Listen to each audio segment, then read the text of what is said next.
Good morning, Kuhner country. Okay, you want to talk about the ultimate blank you.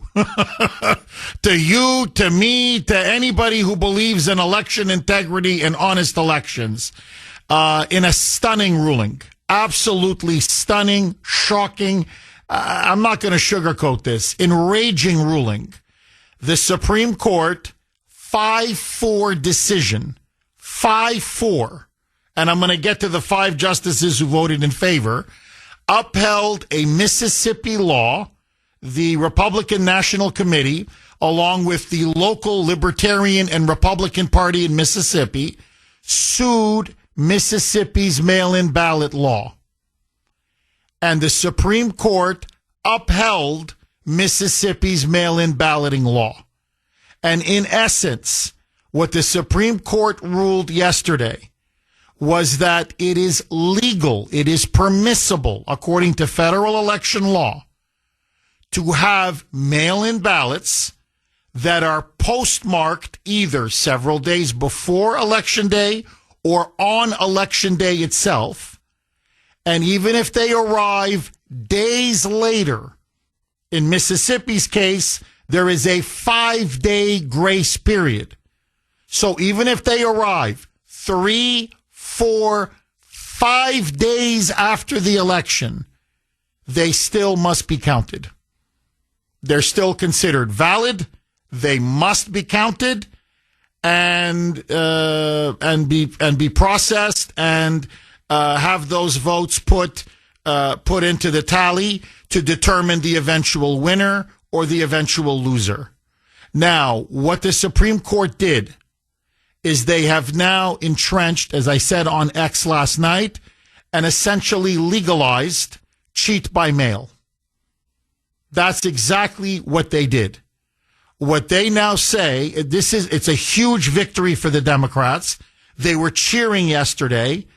Many of the people who defended the Mississippi law, people like Mark Elias, were the people who helped entrench and put in the mail-in voting balloting system, the universal mail-in balloting system, enabling Joe Biden to steal the election in 2020. And so, according to the Supreme Court, we now no longer have election day. We have election week. We have election month. And it can go on and on until the Democrats get the vote count that they need in order to win/steal an election. Now, the person that wrote the majority opinion wasn't Sonia Sotomayor or Elena Kagan or Ketanji Brown Jackson, although all 3 left-wing justices supported the decision, obviously. But it was none other than conservative and Trump appointee Amy Coney Barrett. She wrote the majority opinion along with Chief Justice John Roberts. And I'll get into the nitty-gritty of the decision because this is going to have massive implications heading into the midterms. But let me just say this. As I said on X, I was not shocked that Roberts, the Judas that he is, defected and voted with the 3 liberal justices. Of course, he would uphold mail-in balloting. Of course, he would uphold counting mail-in ballots days and days and days after Election Day. That's what he does. He enables the Democrats. He enables the swamp. He enables the corruption. That's what Roberts is there for. But Amy Coney Barrett, and even you support this? You sided with this? That to me was a betrayal. I was disappointed. Honestly, I was shocked. And Amy Coney Barrett, we have to face facts, is not turning into the Supreme Court justice we all thought she would be. And what she did to me was a betrayal of the American voter, was a betrayal of our elections, was a betrayal of President Trump and really was a betrayal of the Constitution and our country. And according to Amy Coney Barrett, and this is the thin reed that they were basing their entire decision on, the 5 majority justices. According to them, the federal law that there has to be a federal election after the first Monday in November. In other words, the Tuesday after the first Monday in November, when we have federal elections or elections for federal office, according to Amy Coney Barrett in her majority decision, the law, according to her, says, yes, there has to be an election and ballots have to be cast by that date. But it says nothing, according to her, in the statute about, and I'm quoting now from the decision, ballots, the receipt of the ballots. In other words, yeah, you have to go vote either before or on Election Day, which is the Tuesday after the first Monday in November. But the federal law, the statute, says absolutely nothing about the receipt of those ballots. So just because, you have to cast ballots doesn't mean that you have to receive them or collect them or count them on Election Day. You can do it a day, 2 days, 3 days, 4 days. In Mississippi's case, 5 days. Other states have 7 days. California, it goes on for weeks and weeks and weeks. That essentially was her argument. So what she's basically saying is, yeah, mail-in balloting is kosher. Casting a ballot on Election Day, postmarking a mail-in ballot, as long as it's done on Election Day, and then, of course, counting it then days later, that's fine. That's fine. Even though we know that the Democrats have been using this to cheat. Now, Samuel Alito, God bless him, wrote an absolutely blistering dissent and a brilliant dissent. And his point, in essence, is we have Labor Day, we have Memorial Day, we have Christmas Day, we have a birthday. When you have a day, it means that day is the election. It's not election week or election month. So clearly the intent of the statute is everybody votes on Election Day, and then you collect the ballots on Election Day, and then you decide a winner, either election night or into the early morning the next day. So this decision, as he puts it, undercuts the very spirit, the very heart of the federal statute. He's completely right. And furthermore, as he said, we've done this in the past. For example, during the Civil War, whenever, there were a lot of people on the battlefield. They were hundreds of miles away from home. They were fighting. Well, they had to cast an absentee ballot. All the ballots, according at the time, had to be received by Election Day. If they came in after Election Day, they were null and void. So, according to Alito, he says, look, we have the law, the plain meaning of the law, number one. Number two, the legal context, historical practice, historical precedent. It's obvious. No one intended for us to have elections that go on and on and on for days and weeks after Election Day. And then Alito said, listen, let me tell you what you've now done with this decision. His words, not mine. You are now guaranteeing that you are going to undermine the public's trust in elections and the integrity of our election system. And all you're going to end up doing now, and he said this is an ominous threat to our country, is you are going to cast doubt on the legitimacy and the fairness of our elections. And he is completely right. He is completely right. The 4 justices who dissented, Samuel Alito, Clarence Thomas, Neil Gorsuch, and Brett Kavanaugh. Had Amy Coney Barrett just sided with the conservatives, mail-in balloting would be finished. Counting ballots for days and days after Election Day would be finished. And the Democrats would find it very difficult to steal elections the way they just did recently, for example, in California, in the LA mayor's race against Spencer Pratt. And so now, when everything is said and done, as President Trump himself said, this is a massive victory for the Democrats, a huge defeat for him and the Republicans. Okay, a lot of despair out there in Kuhner country. Holy mackerel, are the texts I'm getting extremely negative. Now, I just want to point a few things out.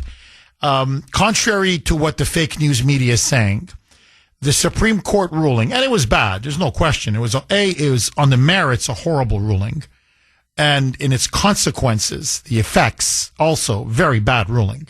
Just no question. You want my honest opinion, like I'm in the confessional, let me be brutally honest with you. I think they're trying to set up the steal in November. I think there's no question now that this Supreme Court ruling clearly now legalizes cheat by mail. There's no doubt about it. And I think is going to now try to help or enable or empower Democrats to try to repeat what they just did in LA and California, except do it in the midterms across the entire country. I think there's no doubt in my mind. However, it's not as broad-based or as open-ended as the media is trying to claim. The media is trying to claim it's, unlimited, universal mail-in balloting. No, it's not that bad.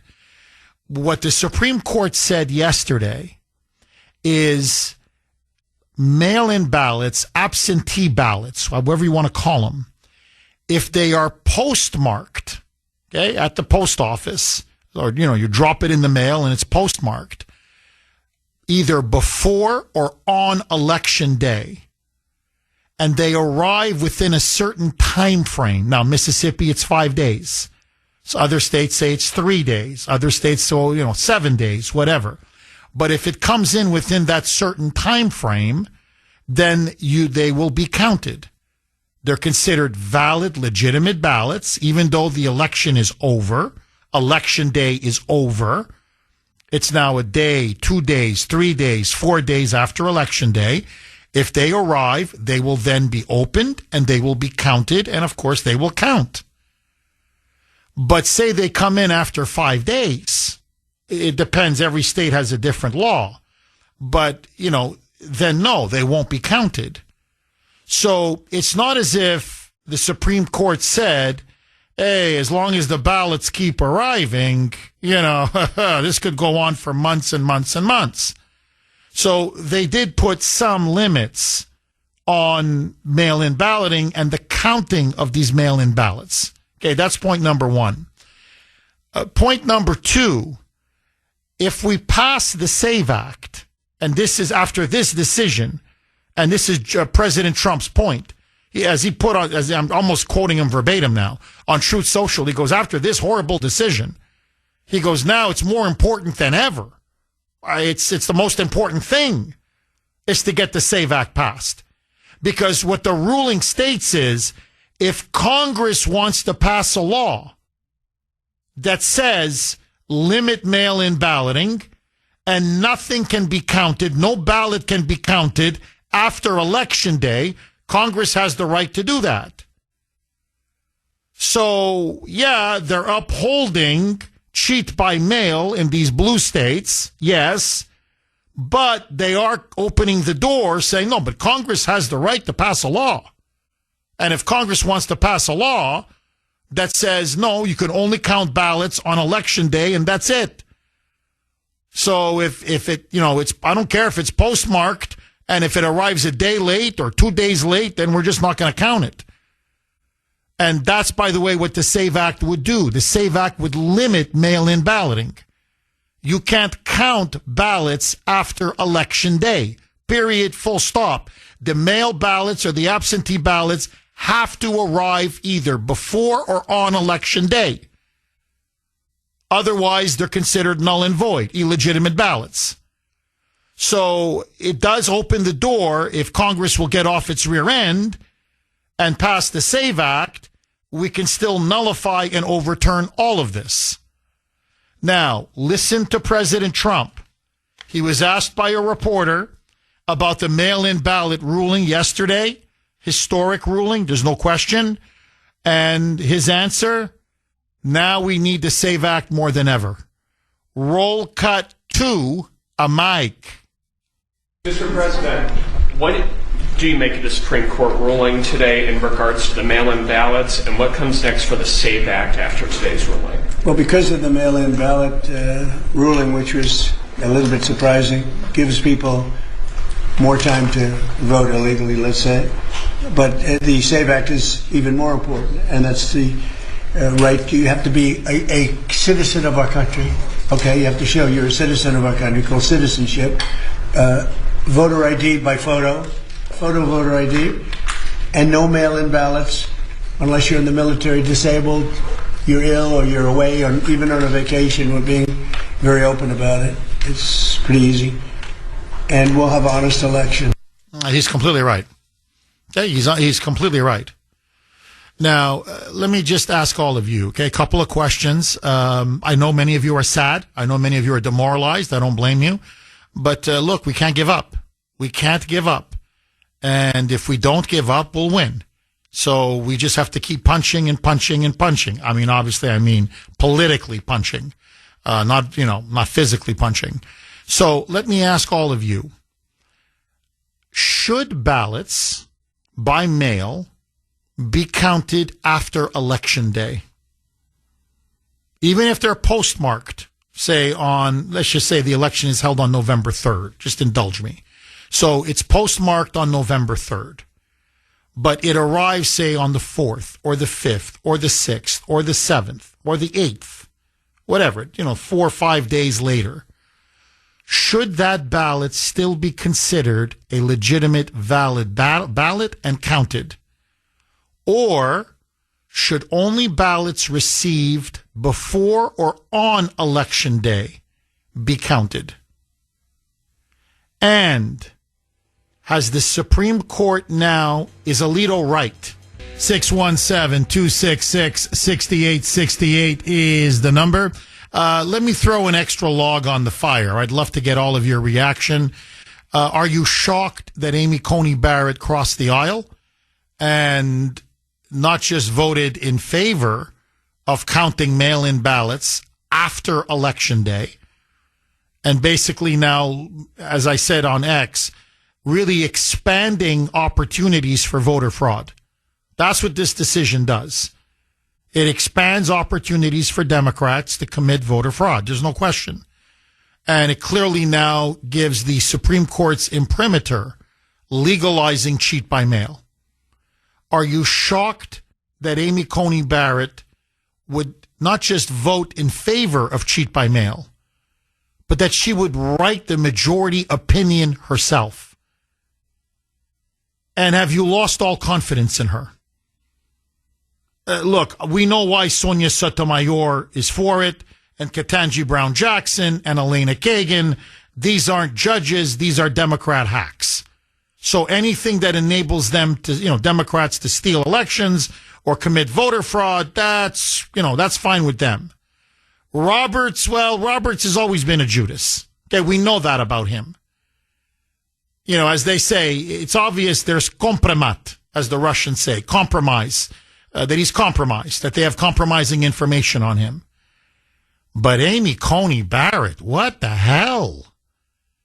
It's been a few decisions now, but this one in particular, ay, ay, ay.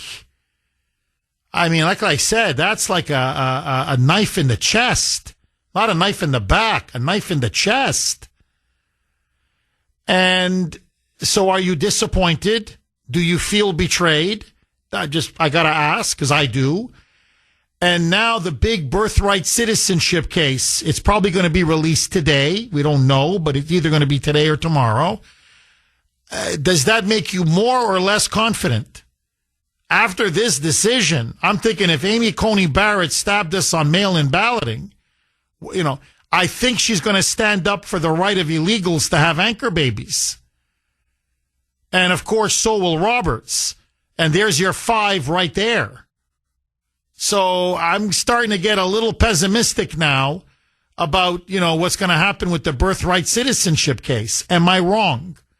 617-266-6868 is the number. Derek in Brighton. Thanks for holding, Derek. And welcome. How you doing, Jeff? Amy Coney Barrett, she did stab Trump in the back. She stabbed everybody in the back. And Trump stood up for this woman by nominating her, too.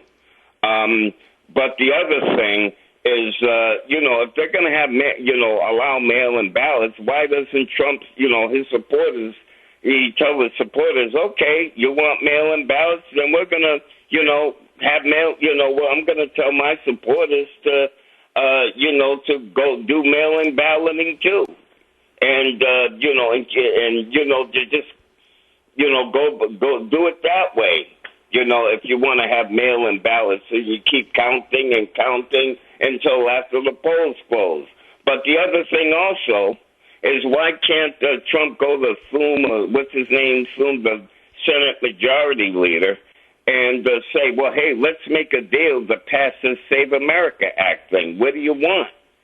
Why can't he go to him and these other rhinos and say, we got to get this thing passed before the midterms? Because the Democrats are going to try and steal it like they stole that mayor's race, that primary, what was it, in California? You nailed it. Derek, you nailed it. On every point, you nailed it. Derek, please don't go because I do want to ask you a question. But just to answer your 2 questions very quickly, look, that's what Alito was hinting at.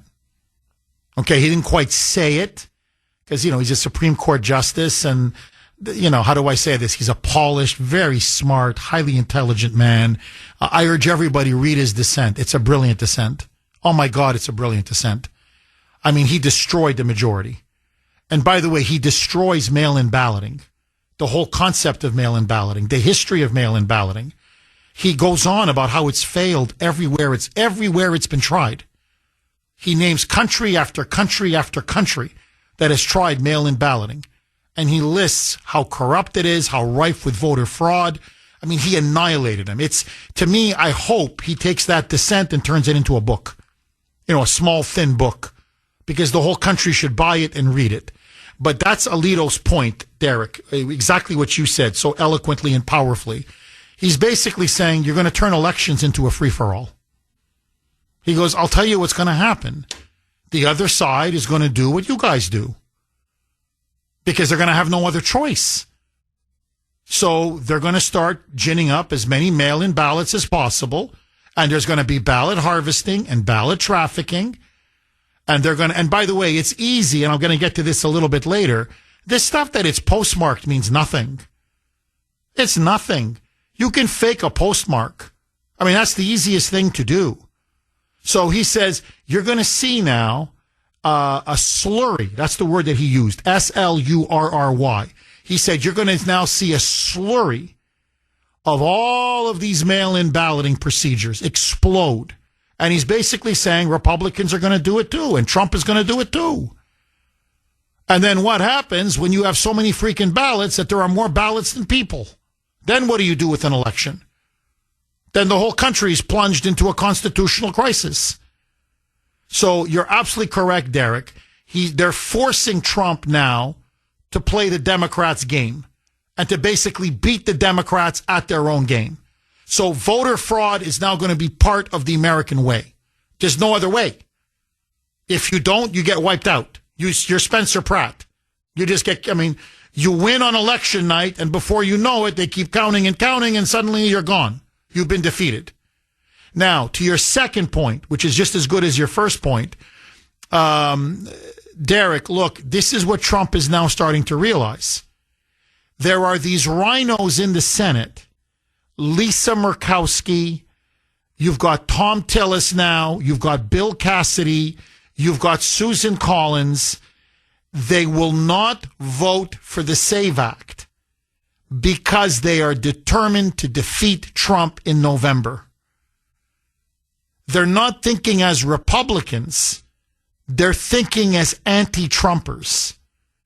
And so you can offer Thune the moon. That's what Thune is telling Trump. He goes, look, buddy, you can offer me $1 trillion.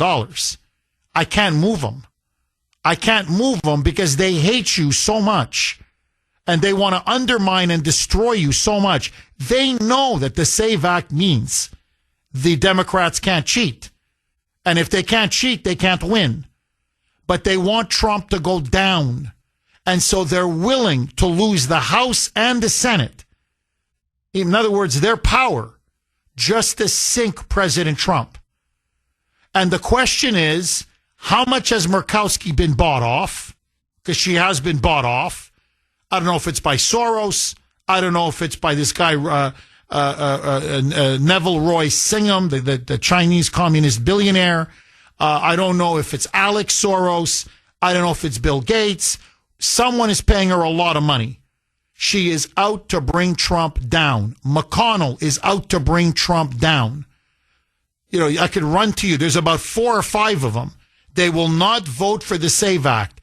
Their constituents in Alaska, the SAVE Act is 95-5. Derek, 95% of the constituents in Alaska, 95% support the SAVE Act. Murkowski's still against it. That's how determined she is to bring Trump down. So that's the box that he's in.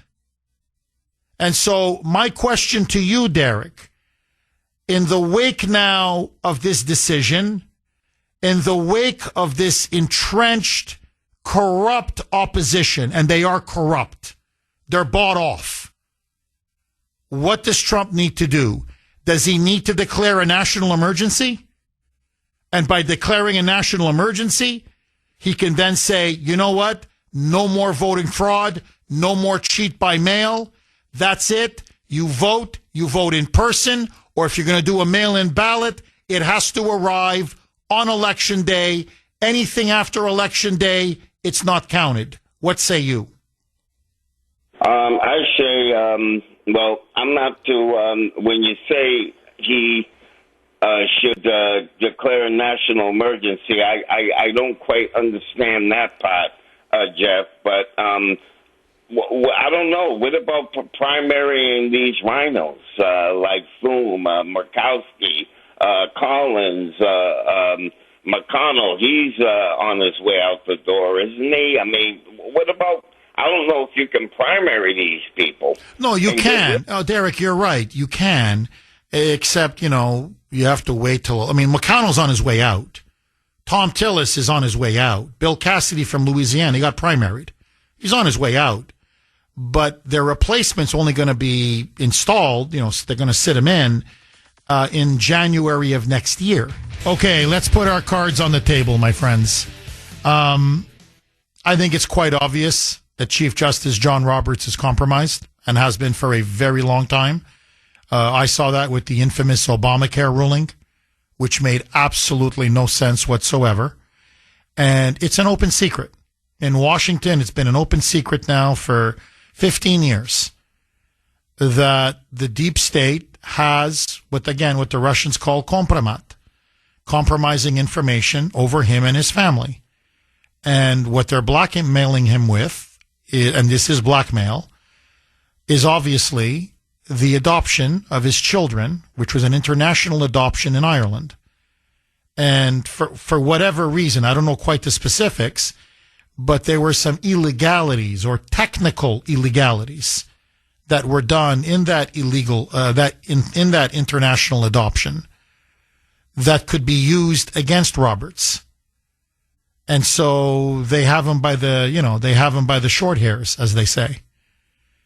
Now, with Amy Coney Barrett, this is a little bit more interesting because money is not her thing.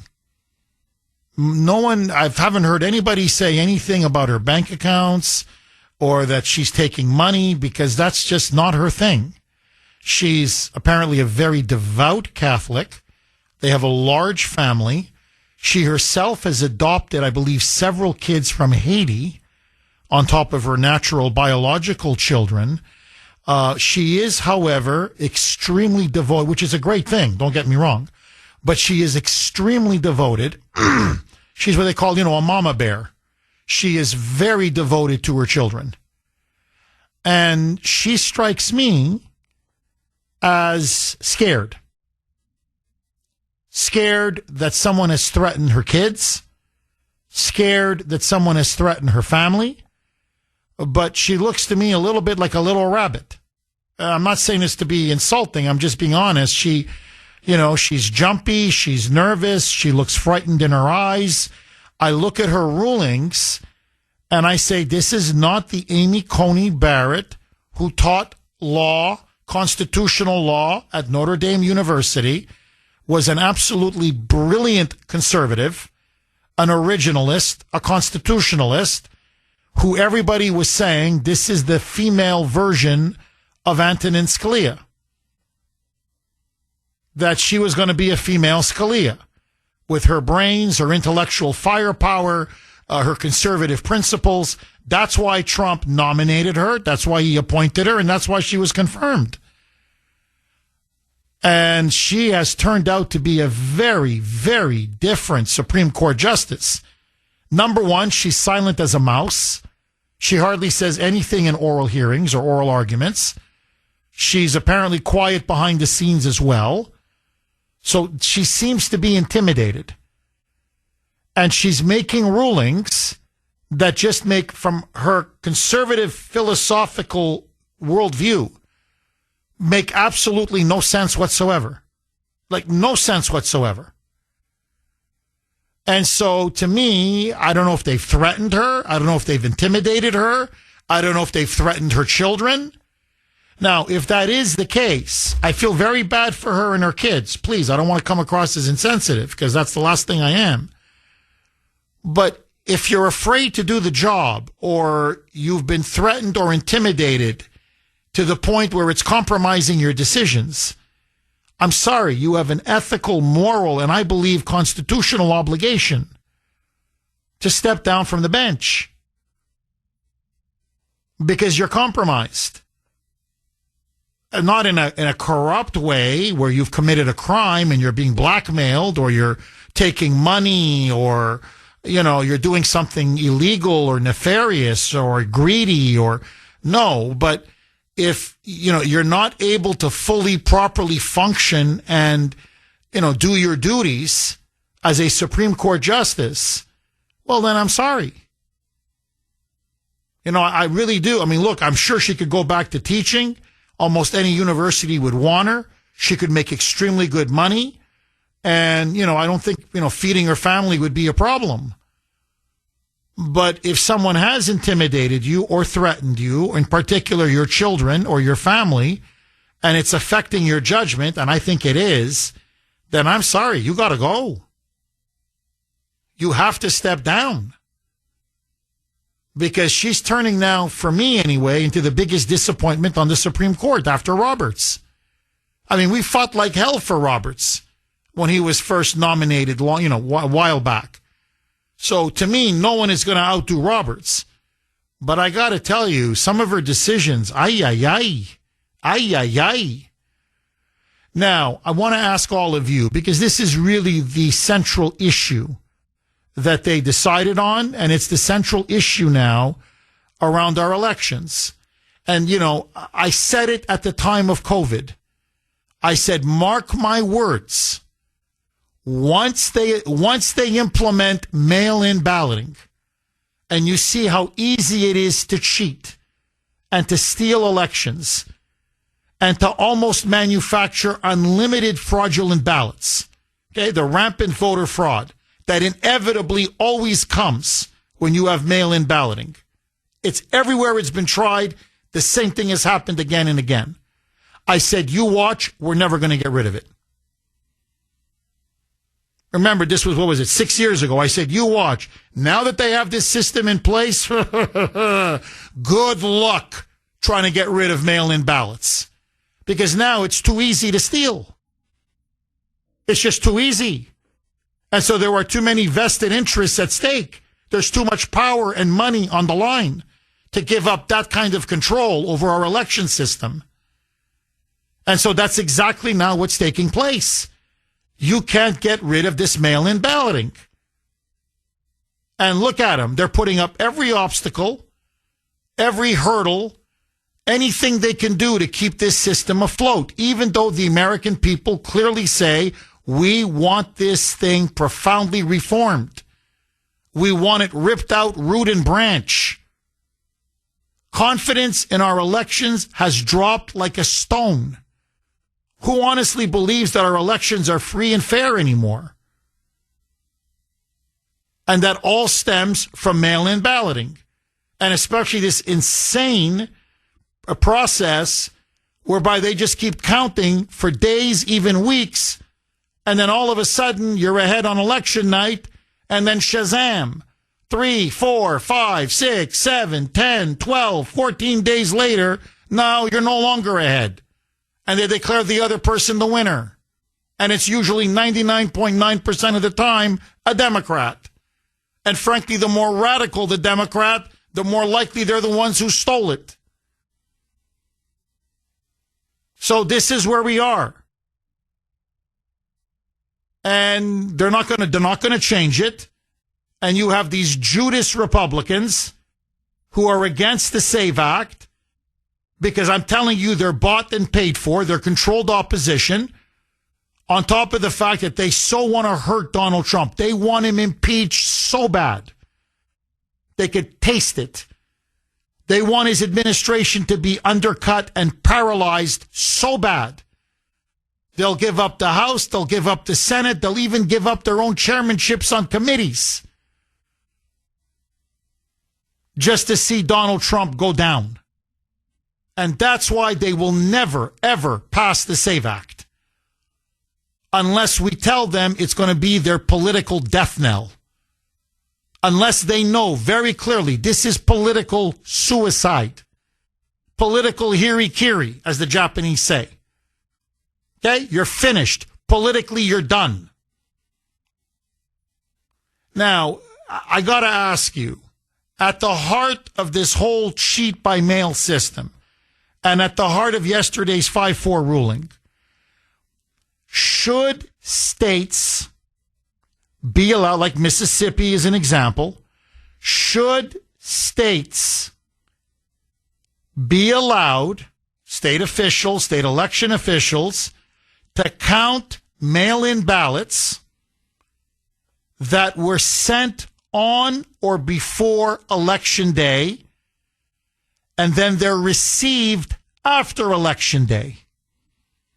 In other words, they're postmarked, say a day or two before the election or on Election Day itself, but then they arrive days later after the election, and yet they just count them as legitimate ballots, and usually they're the decisive difference in every election. Should we have mail-in ballots counted after Election Day? I say hell no. The Supreme Court now 5-4, led by Amy Coney Barrett, has said yes. Liberals and Democrats and the media are cheering. President Trump has said himself, his words, this is a, quote, tremendous loss, unquote. And now President Trump is telling Republicans in the Senate, you've got to pass the SAVE Act. Because if not, this decision paves the way for a massive theft, a massive steal of the election in November. 617-266-6868. Mags in New Hampshire. Thanks for holding, Mags, and welcome. Good morning, Jeff, and as always, God bless you, Sandy and Mike, and everyone that does everything for this country, because God bless America at this point, honestly. This is disgusting and pathetic. I want you to know that I agree 100% about Amy Coney Barrett. I agree 100%. She was compromised right when she became into law to be a SCOTUS. She's been compromised since day one, don't you think, Jeff? Because we talked about this a long time ago. And I don't understand. Can they not be fired? Can we not fire these people? Because half of them don't even like our country. And this is the problem with most of the people sitting in our House and our government. They don't like us, and they don't like our country. So I don't understand why they're still here and why people haven't done anything about it. I mean, we don't live in a country where there's a bunch of stupid people. And it's absolutely, positively true that they are stealing it from us over and over again. And I don't really get it. Mags, look, I'm not trying to pour gasoline on the fire, but if I'm not honest with you and this audience, there's no point in me being behind this microphone. I'll tell you exactly what I told Grace last night after the decision, and Grace was horrified.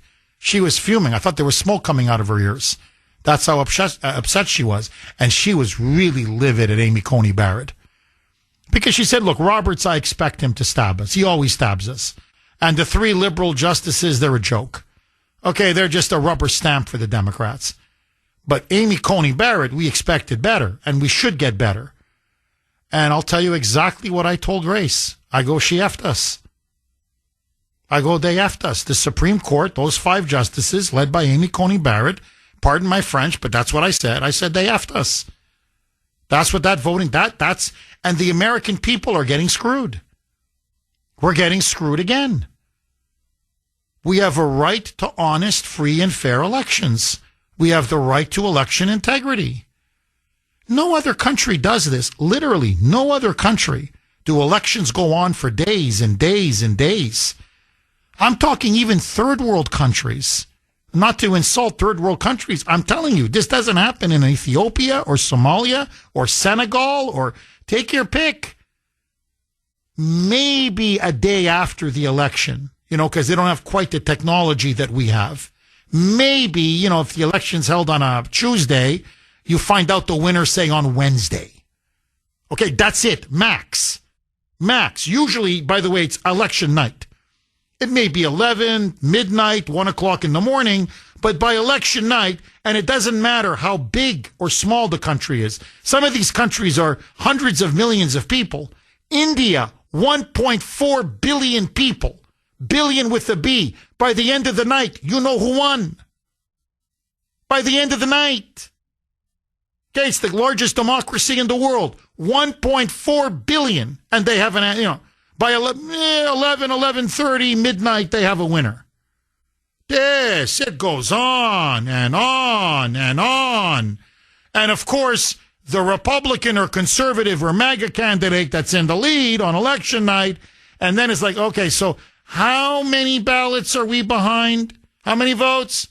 Okay, so we got to make up 400,000? No, that's no problem. That's no problem. Just give us a couple days and we'll give you 600,000, okay? So not to make it too obvious.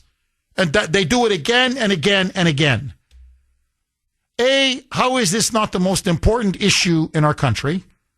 It trumps everything else. If you don't have honest elections, you don't have a country.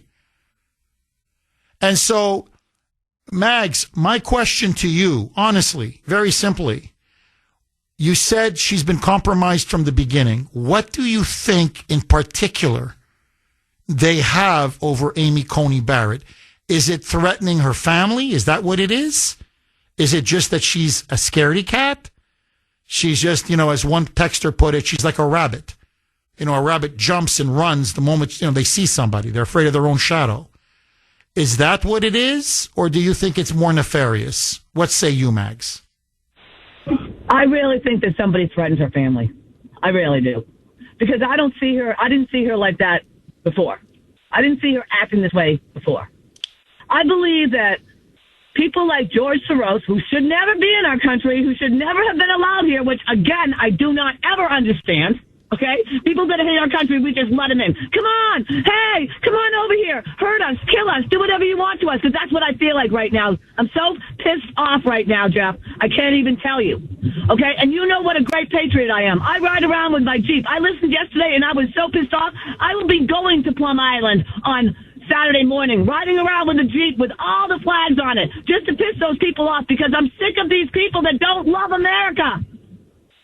We are a great country with great people. And what is the matter? If you don't like it here, go somewhere else, please. Get out. We don't need you. We need people here that love our country and want to see it be great again. I want an American flag on every household in this country.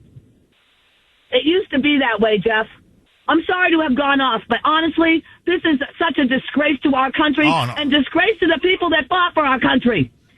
Don't apologize, please. You're not 100. You're 1,000% correct. Mags, thank you so much for that call.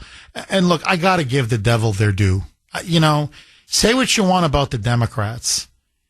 Have you ever seen one Supreme Court justice stab the Democrats in the back?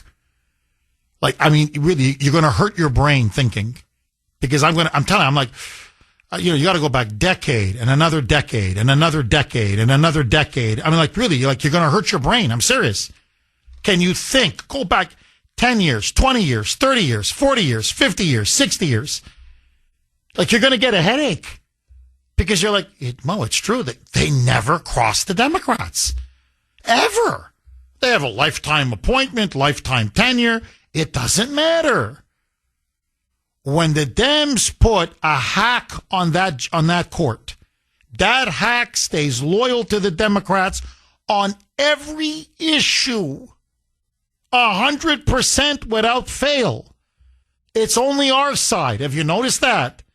It's always our side. I can name you justice after justice after justice. They came in staunch conservative. They get on the bench, they stab us in the back. Starting, by the way, with Sandra Day O'Connor under Reagan. That was Reagan's first pick to the Supreme Court. She was supposed to be a conservative. And first female ever to be on the Supreme Court. Stabbed Reagan repeatedly. Anthony Kennedy, another one. I could just give you example after example after example. So, you get Roberts, Chief Justice John Roberts. This guy. I remember in the build-up when he was first nominated. Oh, he's a conservative's conservative. Oh, you got to see his record. Oh, his paper trail, his previous decisions. Oh, my God. He was the second coming of Robert Bork. Now, it started with Obamacare, and it's gone downhill ever since. By the way, Alito is brilliant. I loved Clarence Thomas. I love Gorsuch. I think that's the triumvirate of the Supreme Court. Okay, those three are the rock of the Supreme Court in terms of conservatives. But Alito, his mind, his constitutional grasp, his decisions or dissents, it doesn't matter. He is the heir to Scalia. He's a brilliant, outstanding justice. I'm telling you, read the dissent. Holy mackerel. He destroys mail-in balloting. I'm like, just read. If I was Trump, I'd call in my advisor, say, guys, I want you to read the dissent, and then I want you to read it again. This guy has given us everything we need to destroy the argument in favor of mail-in balloting. And anyway, he led the dissent. It was 5-4. He was leading the 4 against it. And now we are where we are. And so I want to ask you, should absentee ballots, mail-in ballots, be counted days and days after Election Day? Say they're postmarked on Election Day or even a day before. Should they still be counted days after Election Day? Couple lines are open if you want to jump on. Okay, let me ask you. It is the Kuhner Country poll question of the day, sponsored by Mario's. Mario's quality roofing, siding, and windows. I'm going to give you the straight question that was put in front of the Supreme Court. This is the Mississippi law that was upheld now by the Supreme Court, that was challenged by the Republican National Committee and the Republican Party and the Libertarian Party in Mississippi. Is it reasonable to include in the voter tally mail-in ballots that are postmarked by Election Day and counted within 5 days of the election? So let me just ask you one more time. Is it reasonable to include in the voter tally mail-in ballots, so they're postmarked by Election Day, and then after Election Day are then counted within 5 days, 5 business days? A, yes. B, no. You know where I stand. I think, to me, it's legalized theft. That's what this is. You just keep counting and counting and counting until you get a winner, the winner that you want. That's all. To me, it's ridiculous that you're continuing to count ballots days and days after Election Day. As Alito said, that's then what you've done is you've nullified Election Day, which violates the federal law. Federal law says there has to be an Election Day. Well, there's no Election Day if it's election week or election month.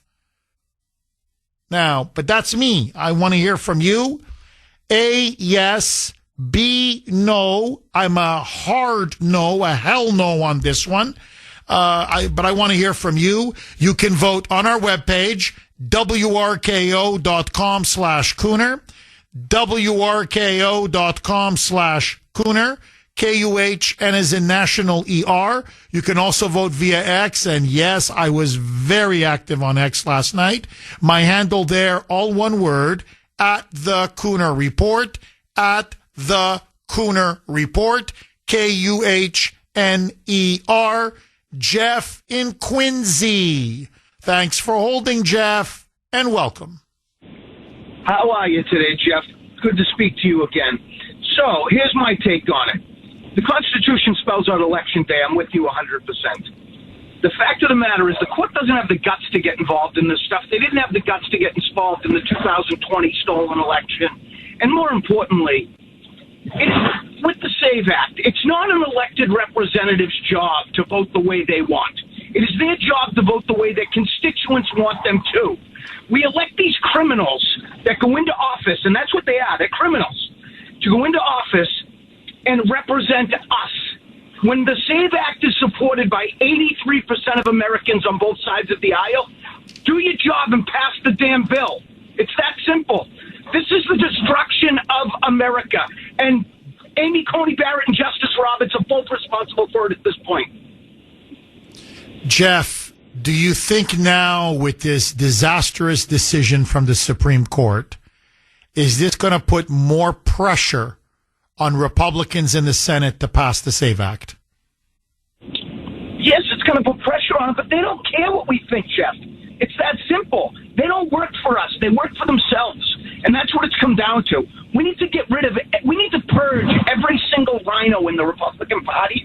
And until that's done, America has zero hope. Jeff, I wish I could disagree with you. I can't. Jeff, thank you very much for that call. Russ in Haverhill. Thanks for holding, Russ, and welcome. Yes, good morning, Jeff. Hi, Russ. Yeah, first time in a long time. Welcome, Russ. Lines are always blazing. Yeah, I was hoping to follow Bill. But Mags is great. I'm going to see Mags. I'll see Mags at Plum Island on Saturday. Well, you know, the beauty of Bill in Sudbury is whoever follows him, I mean, you're Einstein. I mean, you're like after you him, no matter what you say. You're like, this man or this woman is a genius, an absolute genius. But go ahead, Russ. I'll get to that real quick. But I got to say, like with the Plum Island thing, Meg said she's going. I'm going too. And They also have the sewage problem in Haverhill going all the way down to the ocean. I don't know. Nobody knows about this. Very few people. I don't know if you heard about that. No, I haven't. I'm definitely going to look into it. Russ, thank you very much for giving me a heads up, because that's if there's sewage down there, bad sewage, then we know that's unacceptable. But Russ, I don't want to get off topic. What do you make of this decision? And is the Supreme Court now paving the way for the Democrats to steal the election in November? No, but as far as the postmark goes, people need to understand first-class mail. If you look at anything you get through the mail, there's like a barcode down on the bottom. Now, with many of your bills and that, they're already on there. But if you write a letter, like a Christmas card or something, it doesn't have that on there. Then the machine, they put it on there, and it puts it all in order, delivery sequence. So it's like, as far as the postmark goes, you got to get a postmark, and that's what they're saying, right? Yes. But you can't write like, 11/3, November 3rd with a pen. Russ, can you do me a favor? This is such an important point. Huge, momentous decision yesterday at the Supreme Court. Trump suffers, and I think the country suffers, a massive defeat.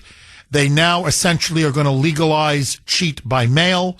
They say that mail-in ballots that are postmarked either several days before or on Election Day can still be counted for days. In Mississippi, the law is 5 days. Other states, it's 3 days or 4 days. Other states, it's even more than a week. But they say that they must be counted after Election Day. Trump said that obviously now is going to enable the voter fraud to continue. And he now is saying it's time to pass the SAVE Act before November, or else we're going to have another election with the prospect of votes being corrupted and the election being stolen. Now, Russ made an excellent point because, about something being postmarked. And we lost Russ, but we got him back. And so I want to read to you, Russ, something that a listener, in fact, many listeners have written to me, but I'm just going to pick one. And I think it's I know this is true because I've been told this over and over again. And I want to get your reaction. Jeff, as a mail clerk in a small accounting firm, I had a postage machine that could set the day stamp to anything I wanted. You think the party offices don't have the same thing? Democrats win by finding out how many votes they need to produce after Election Day. So, in other words, Russ, and this is a point many have made, that, hey, look, you can put anything on you want to postmark something with the machines now that are available, that are everywhere. You could send in a ballot on the 4th, on the 5th, on the 6th, say November 3rd is the election. So you can go 11, it could be on 11-4 or 11-5 or 11-6, but all you do is just put, 11-3 and say, 242. And boom, okay, well, it's postmarked. Hey, we got one. Oh, it's postmarked. Okay, it's good. Keep it going. And it's counted. Now, that's what the Democrats do. They got it down to an art form. The other thing is, in many states, and Alito made this point as well, what they consider postmarked, I'm not kidding, is you putting a stamp and then just you writing down the date and the time in a pen. So it could be the day after or 2 days after, and there's your stamp, and you go, no, 11/3, again, just assume the election is November 3rd, 11/3, 140. There, bang, I put it in the mail. Oh, well, it's postmarked. We have to accept it. So, Russ, what I'm trying to say is the fact that they claim the ballot has to be postmarked In today's day and age, does that even mean anything? What say you? Well, what happens is like when you mail in the ballot, let's say you wait till the 3rd. And if you put it in your mailbox at your house, you walk up to the porch, get the gate out of there. I don't put that in the bucket with the mail to go to Boston, to go to the plants, which would get a postmark. I leave it separately, and then we send it straight to City Hall when we get back. And it expedites it, obviously. And then if you go to the window, like where you buy stamps in a post office, they separate it too. Why would you send it to Boston, or whatever? They just send them to the City Hall. So, but yeah, when you're talking about the machines, that's a great point. But if you do, you're talking, there's always going to be some missorts in the mail. There always is, and that's why things get delayed. But it's a small percentage. And it doesn't work as well as it used to, as it did 20 years ago, I'll be honest with you. But they can't be writing with a pen. It has to go through the machine or a postmark where somebody actually stamps it. Now, if you're using a machine like you're talking about, if you're doing that, and like I went to a business and they did a bunch of them, and they didn't. I look at the date and it's not even right. We can not take those. We can like say no, you need to put new postage on there. They can't be doing that. There's always going to be some letters. That's the point I'm trying to make. No, I hear you. No, Russ, listen, you're making a very important, fascinating point. And this, again, I don't want to keep going on about Alito, but this was Alito's point. He said, look, for our entire history, for a ballot to count, it had to arrive on Election Day. He said, look, and he used the example of the Civil War. He goes, look, what greater excuse to have absentee ballots than we had a civil war? So you've got men hundreds and hundreds of miles away from their homes. I mean, they're on a battlefield, for God's sake. And even then, if they had to, had an absentee ballot, the ballot had to arrive on Election Day or before Election Day. If it arrived, a day after Election Day, it's torn up. It's no good. So Alito's point is that's why you don't do this postmarked, because A, you don't know if the machine is reliable, because they can put wrong dates, deliberately put wrong dates. They could send it 2-3 days after an election, but just postmark it 11. I'm going to use a November 3rd as just the analogy here, the example, and say, no, it's postmarked 11/3. Well, here it is. Here's the stamp. Here's the postmark. What are you talking about? But yeah, you can have the machine say anything. And by the way, that's how they have it in California. It's down to an art form. By the way, that's why they like letting it go on for weeks. You see what I mean? So it's like, okay, so Pratt is up 400. Well, now he's only up 200. Okay, now he's only up 50. All right. Okay, Larry, give me another 200,000. So they're getting votes coming in 3, 4, 5 days after the election. So they know exactly how much they can gin up and manufacture. That's why Alito said we have, and our founders saw this, and that's why they said there's going to be Election Day. It's one day. And he made the point, we have Labor Day. We don't have Labor Week. We have Thanksgiving Day. We don't have Thanksgiving Week. He kept giving it, we have Memorial Day. He kept giving example after example. He goes, a day is not some meaningless word. A day means the day. It has a beginning, middle, and an end. And so, obviously, our founding fathers, and the law was intended, Election Day. All ballots received up until Election Day will be considered valid. But once you start going the next day, and then 2 days, and then 3 days, and then 4 days, as Alito said, then you no longer have Election Day. As I'm giving you the legalese term, the collective choice of the American people has now been denied. That's how Alito phrased it. Because now, when does the election end? We don't know. Well, the day is now, it depends on every different state. It could be 3 days after. It could be 5 days after. It could be 7 days after. In California, it could be, they have up to a month. So it could be a month after. So what you end up having is you have elections that go on for months before because everybody's putting in mail-in ballots, and then at least in some cases, weeks, if not a month later. He goes, well, you've destroyed Election Day. And in the process, you've opened everything up now to unlimited, massive voter fraud. And then he goes country by country. Other countries have tried this experiment. It's been an absolute failure. And it goes against our entire history. We've never done this except in the wake of COVID. And remember what they told us at COVID, Russ. It's temporary. Remember 2 weeks to flatten the curve? It was the same thing with the election. Okay, it was 2 years. The election. No, just this one time. It's COVID. Just this one time. We have to have mail-in balloting.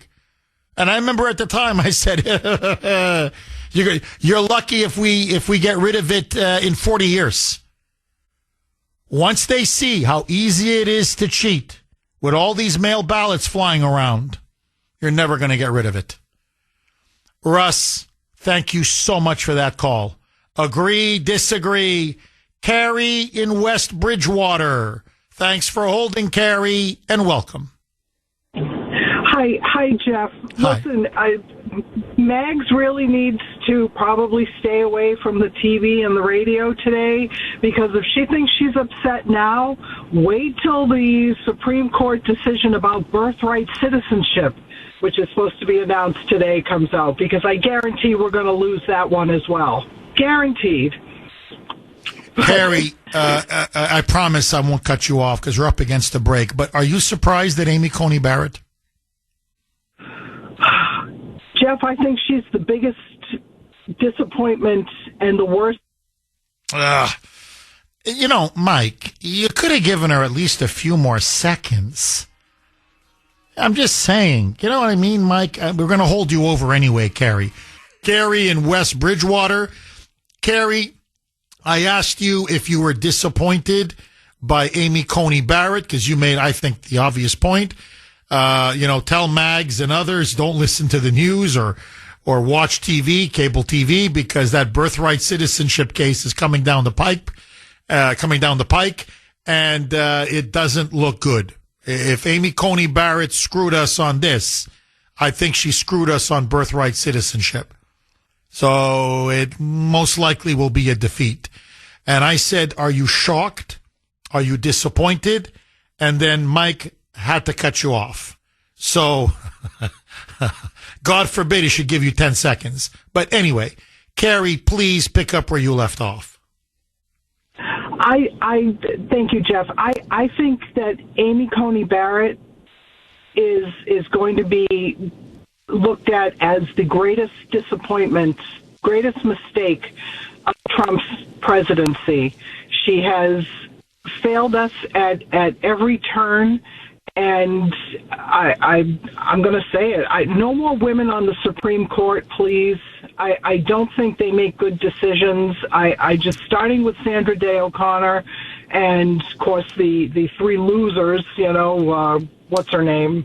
Ketanji Brown Jackson and the other two clowns. Elena Kagan. Elena Kagan and Sotomayor. Now Coney Barrett. She is a huge disappointment. I think she always was, but I think she hid it very well. And after seeing Justice Kavanaugh almost getting killed along with his family by that transgender activist, I think she's deathly afraid to make decisions that are going to enrage the already enraged, violent Democratic left. So I think she's totally useless. I think your analysis is spot on. Carrie, as I like to say, not 100%, 1,000% correct. Carrie, I've got to ask you, what do you think now? What's the play for President Trump? It's obvious now the Democrats are going to steal. They stole California.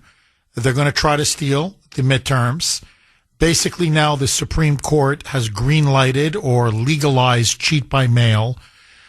Trump is having just a devil of a time trying to get the SAVE Act passed, opposition from even rhinos in his own party. What's Trump's play, if any, at this point? Jeff, I wish I knew. I don't think threatening these rhinos with primaries is going to matter, because they obviously don't care about their jobs. We truly have taxation without representation. One of your callers said that, they're supposed to represent their constituents, and they're clearly not. They're just going to go back. They'll get a job as a lobbyist and make millions and millions of dollars. They don't care about this job. They don't care about the American people or the Constitution. They'll give you a couple of quick sound bites for their re-election campaigns, and we vote hoping against hope that they'll do the right thing, but they never do. They never do. So I don't know where we go from here. I mean, are we heading toward a civil war? I don't know. Or are we heading towards a political civil war? And what I mean by that is you steal, we steal. You do ballot trafficking, ballot harvesting. Okay, we do ballot trafficking, ballot harvesting. You want to do cheat by mail? We do cheat by mail. You do 1 million, we do 1.5 million. You do 2, we do 2.5. In other words, and that's what Alito's warning in his dissent. He says, if you think Republicans are going to, just, take it on the chin, just stand there, take it lying down, because you guys got another thing coming. And then you have a full-blown crisis in our country, a crisis of democracy, as they say. So, Kerry, I don't even like to think about cheating, but I've got to ask you, is that the road we're now on? Where, okay, who is better at voter fraud wins the election? What say you? I certainly hope it doesn't come to that. And I think just the nature of being a Republican, I don't see us doing that. That's not who we are. Democrats will do anything. They'll slit the throat of their own mothers for power. They'll do anything. We're not like that. We're better than they are, but unfortunately, because we're better than they are, they know we're better than they are, and they play us like dummies, and that's what's happening. And I cannot, for the life of me, understand Amy Coney Barrett's decision. I really can't. It's inexplicable to me. Alito made perfect points and spot on. What is she thinking? Kerry, as always, thank you very much for that call. Greg in Peabody. Thanks for holding, Greg, and welcome. Dan, so I used to work in a mailroom, and when power went out at night, if we lost power in the snowstorm, you had to reset the date on the mail machine. And you could have 500 ballots ready to roll, or 500,000 ballots ready to roll, or 5 million ballots ready to roll, and just feed them through the mail machine, and you just reset the date, and they're stamped perfectly for November 2nd. And that can happen anywhere. A lot of companies have older mail machines that they haven't updated because they don't need to. They work fine. And that is a scary thing. Greg, someone, obviously you're an expert on this. Greg, how do I phrase this? How easy is it, if you're determined to cheat, as the Democrats are, and now they have the Supreme Court's permission to have essentially, postmarked mail-in ballots, doesn't matter if they arrive after Election Day, they have to be counted 2 days after, 3 days after, 5 days after, 7 days after, 10 days after. How easy is it to generate hundreds of thousands, if not millions, of fraudulent ballots with this postmark system that you're discussing? But, I'm talking about, I worked in a mailroom 20 years ago, so the technology might have changed. But why not have the post office change the postal stamp, and then on November 2nd, change it to a different look? So that way you could never have invalid ballots. I got you. In other words, do some checks and balances. Like have like every postage stamp is the same. So someone could make up a fake postage stamp and make a stamping machine. But why not have a special stamp for just when you can mail in your mail-in ballots? And Greg, then change Greg, if I'm getting too personal, please tell me. Do you use mail ballot when you vote? Do you go mail absentee ballot or do you vote in person?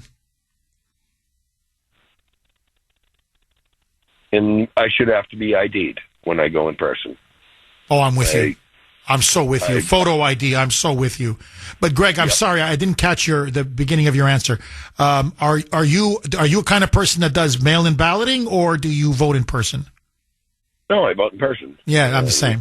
Yeah, I'm the same. And I'm like I said, I should have to show an ID when I vote. I'm with you. Greg, I'm with you all the way, brother. Greg, thank you so much for that call. Look, let me get super quick because I want to go back to the blazing phone lines. But just let me throw this quick log on the fire. This is another thing. Alito just touches on it. Other justices who dissented made this point as well. Alito just touches on it. But chain of custody, to me, that's no small thing. To me, this is one of the problems I have with mail-in balloting. And again, Trump is right. If you're in the military, you're serving overseas, there should be exceptions. If you have a disability or an illness, of course, there should be exceptions. If you really need to travel, I don't know, you have a sick mother or a sick family member or, whatever. That's okay. Those are exceptions. That's fine. But in general, this is the problem I have with mail-in ballots. I put my mail-in ballot in the mail. I just drop it off in the mail. That's my vote. That's my vote. Nothing more sacred in a constitutional republic than my vote. I've lost chain of custody. Who's going to take care, who's going to handle my ballot from that point? I don't know. The, postal service worker? Okay. Who does he give the ballot to? What happens after, in other words, what happens to my ballot after I've put it in? I've lost chain of custody. So could somebody tear it up, replace it with another ballot? Could they peek inside and see, ooh, this guy voted for Trump. We don't want that. Or, you know what? Let's not deliver it. Let's just tear it up and throw it away or dump it off somewhere. In other words, I've lost my chain of custody. And as Alito points out in his dissent, he says, look, this is how it used to be done. It's almost like Civics 101 or Civics for Dummies. But he says, you want to see how far astray, how far afield we've gone. He says, here's how it used to be. You go to a polling booth. You complete the form. You check who you want to vote for. With the ballot in your hand, chain of custody, you stick it into the ballot box. No one's touched your ballot. No one can spoil your ballot. No one can steal your ballot. No one can change your ballot. And then at 8:01, when the election is over, they open up the box, and then there are election officials who are there as supervisors, and usually one member of each party. So everything is up there. Everything is transparent. And they dump out all the ballots.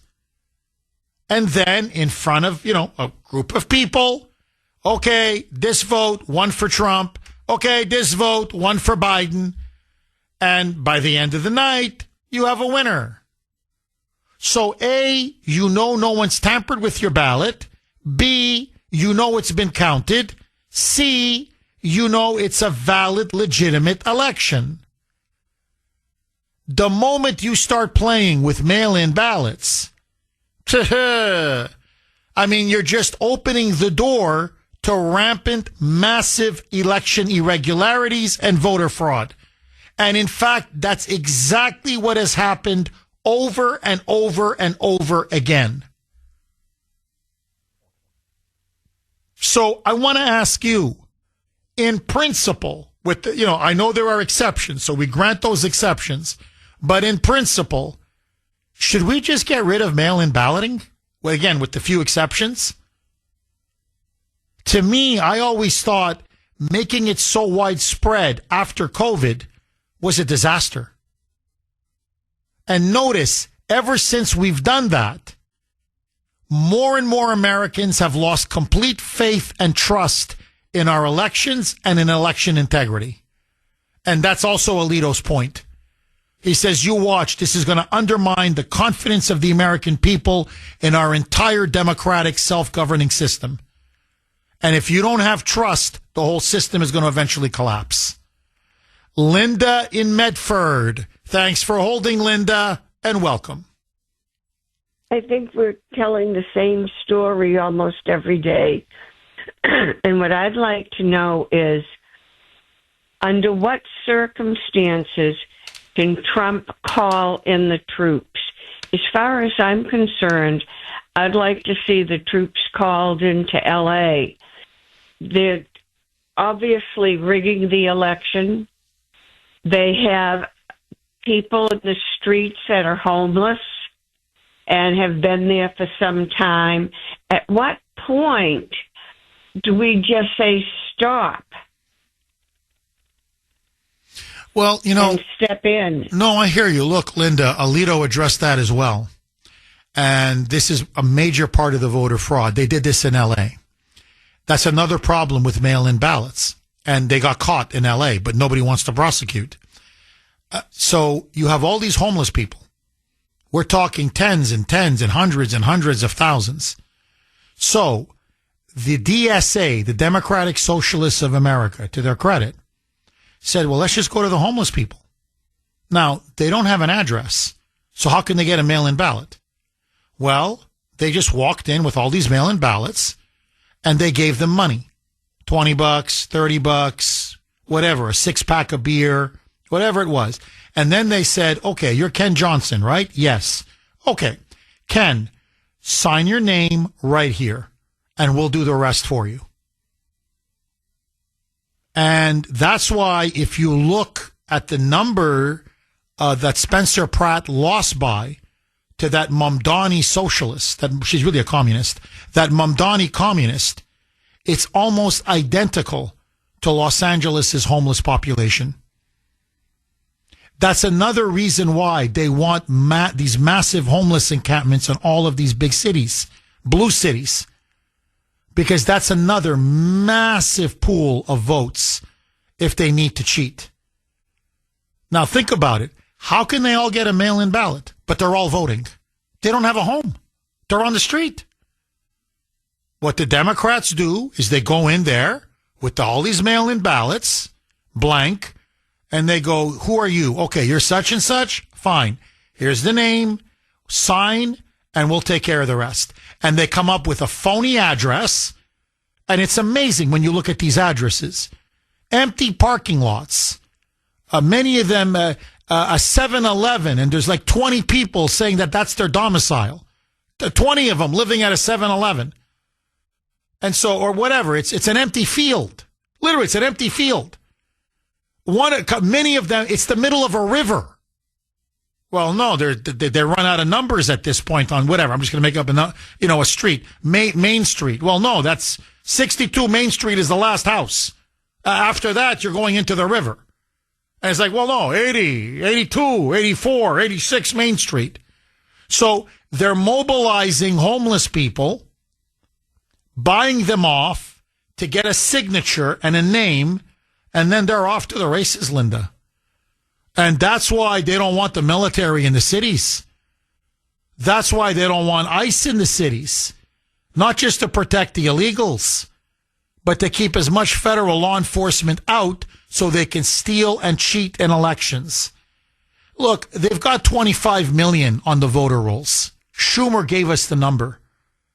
That's a lot of illegal voters. 25 million. And you introduce mail-in balloting, it's almost impossible to catch them. Linda, final word to you. Well, I thought you said in the military. and stop this. This is subversive. This is the enemy within. I think Trump needs to send in the military and close L.A. down and get to the bottom of it.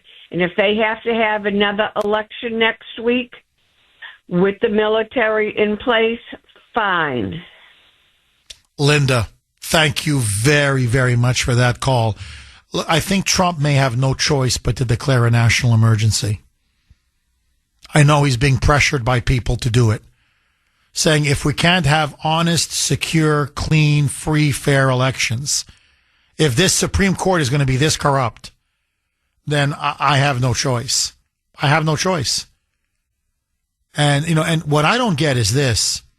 How have we gone from election day, and so many Americans just, just accept it, to now voting 2 months before an election, to counting ballots weeks after an election, even a month after. Do you know that in California, they're still freaking counting?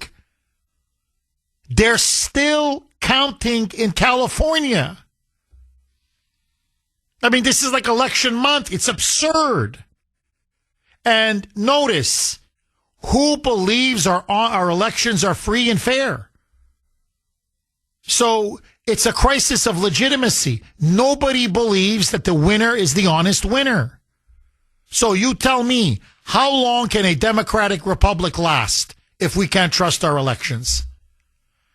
John in Westford. Thanks for holding, John, and welcome. Trump in March passed an executive order that would require the post office to have a barcoded envelope for the absentee ballots. It's to prevent mail fraud, and I don't think it's been overturned in the courts. So this could nullify everything that we're talking about, hopefully. Fingers crossed. And you also have the Postmaster Solicitor General. Now he's come out and said that they're not going to handle or deliver any mail-in ballots from states that refuse to hand over their voting rolls because they don't want their voting rolls to be purged. So we'll see if that happens as well. John, look, at this point, it's in God's hands. But to me, we never should have gone down the road of mail-in balloting. Again, with the exceptions. There's always exceptions, and the military, people with disabilities and illness, that's fine. But this kind of mass, I don't want to say universal, but mass mail-in balloting, it's a disaster. Look, John, I'll play the cut. Jimmy Carter, when he was no longer president, this was post-president, oversaw this huge election commission. And he did it with Scoop Jackson and all these other very prominent, influential Democrats. And they looked at our election system. They looked at European election systems, Asian, Latin American, African, Middle Eastern. They looked at all these election systems around the world.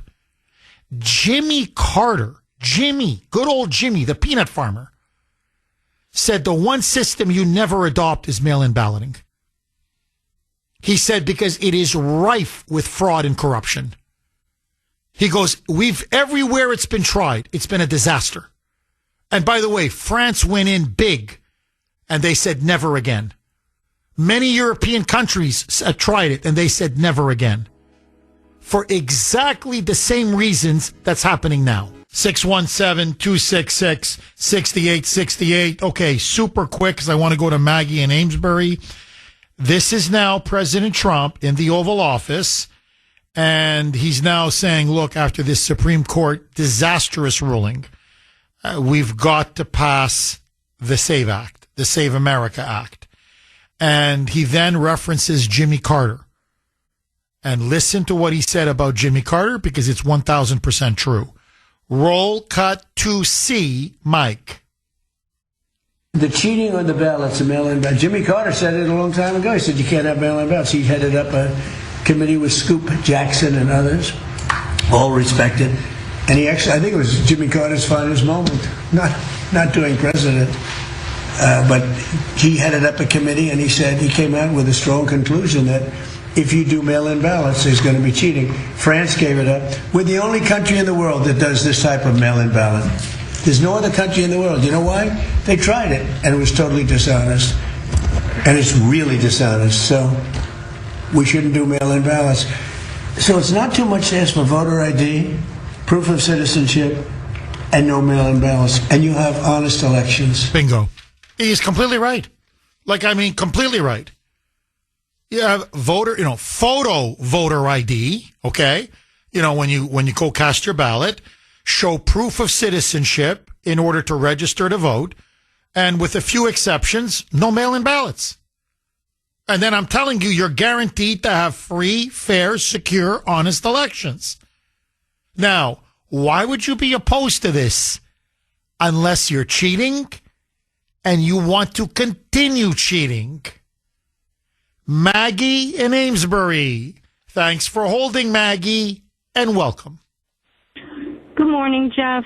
Hi, Maggie. I completely agree that mail-in ballots are fraught with potential for fraud, but one idea I have for Trump, especially for this coming election, get statisticians in every state, and what you need to do is you need to convince people with numbers and statistics that don't lie.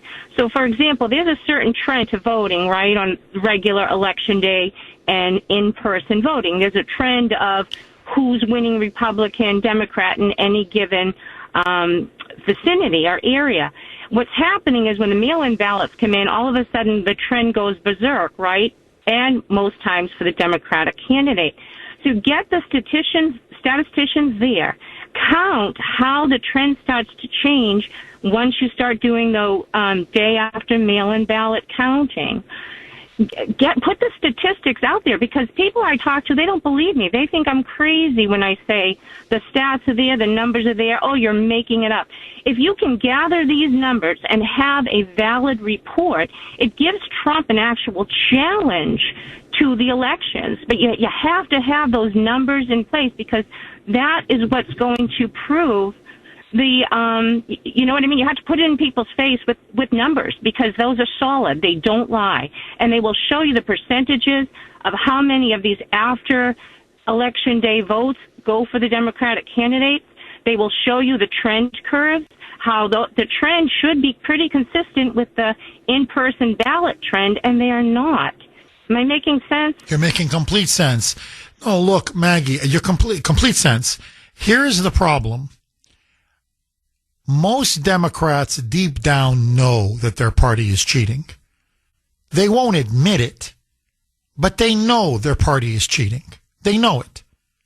That's why when you say, well, why don't we just return to the way it was before? Like pre-2020. Just pre-2020. What's the problem? And no. Look, let's just look at Spencer Pratt, the LA mayor's race in California. Everybody knows that election was stolen, and it was stolen underneath our nose. Everybody knows. He ran a magnificent campaign. Even liberals and Democrats said you could not have run a better campaign. He had massive media coverage. All the polls had him winning, or at least finishing second. Poll after poll after poll. Everybody admitted he had phenomenal turnout on election day. So nobody said, oh, it was low turnout. No, they said, in fact, turnout was through the roof for Spencer Pratt. On election night, he's declared, I believe, second, almost first. The third place candidate, Democrat Socialist of America, a Mamdani communist, is so distraught on election night. Please, Maggie, don't take my word for it. You can see it. She's crying. She's basically delivering a concession speech. And she's saying, I didn't think I was going to do this bad. She's a distant third. She's crying. Okay, she's literally crying. And then all of a sudden, they keep counting ballots. And day after day after day after day, she starts gaining on Spencer Pratt to the point that then she surpasses him. And you want to talk about statistical analysis? The votes that she got almost were the exact same as the population, the homeless population in LA. And not only was it the exact same, almost to the person, but video after video after video of homeless person after homeless person saying, oh, no, the Democrats came down and said we had to vote for her. Oh, no, the Democrats gave us money or food or booze or whatever. I mean, they're on tape. And they said no, and this was after the election. And they said, please, just write your name and sign your name. We'll take care of everything else. So you have the video evidence of fraud. You have the statistical evidence of fraud. You have everybody in Los Angeles knowing it was stolen. And yet nobody does anything. Because you see, the Democrats hate us so much. 617-266-6868 is the number. You know, to use an extreme analogy, in response to Maggie's question about, statistical analysis and can we use it? And, it's been used and the Democrats don't want to see the evidence that is evident to everybody else. And so, it's like Germany under Hitler. I know it's the most extreme case, but the Germans knew what was going on, more or less. Maybe not to the full extent of, the gas chambers and the ovens and 6 million dead. But they knew Jews were being exterminated. They knew there were concentration camps. They knew this was an ugly, evil, brutal regime. So, this whole we didn't know, we just didn't know. No, you didn't want to know. It's the same thing under communism.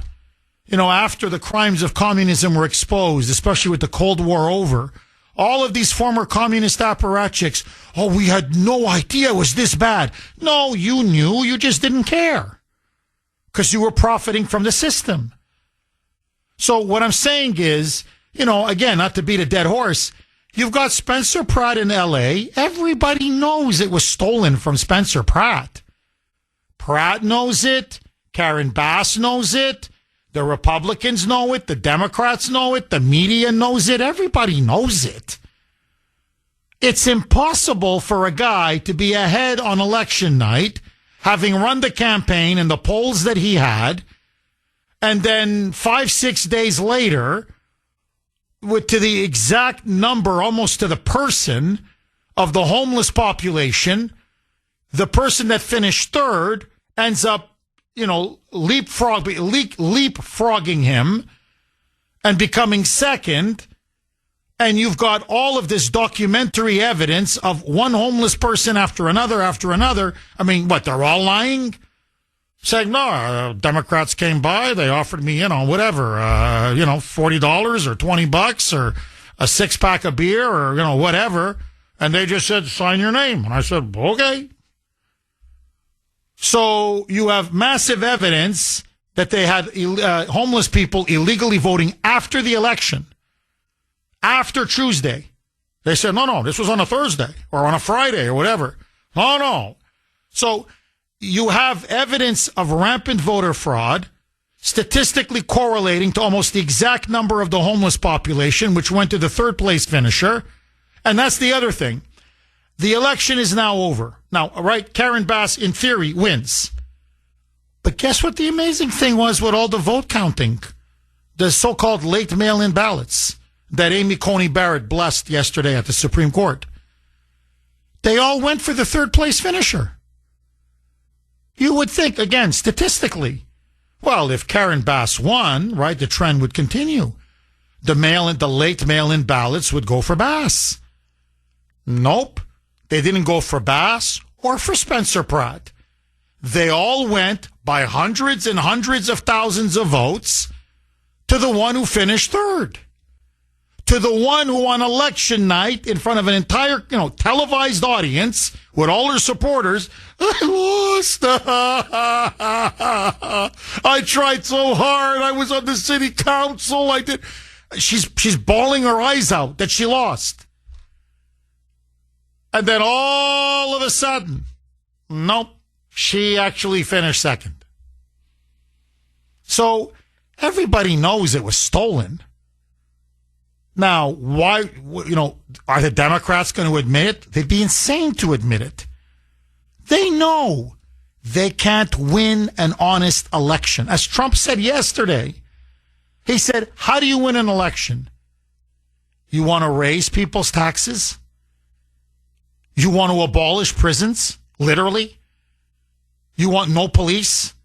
You want criminals running wild in your neighborhood, in your streets, in your community? You want no border whatsoever? You want the country to be invaded by 20, 30, 40, 50, 60 million illegals? You want the government to confiscate and take over your property? You want to be forced to pay for sex change operations and the genital mutilation of children? And people are going to vote for that? On what planet are they going to vote for that? You got to steal. And you ask most Democrats, because, we're all Nazis, we're all white supremacists, according to their propaganda. Trump, he's Hitler. So what do you think their attitude is? Steal it. Who cares? By hook or by crook?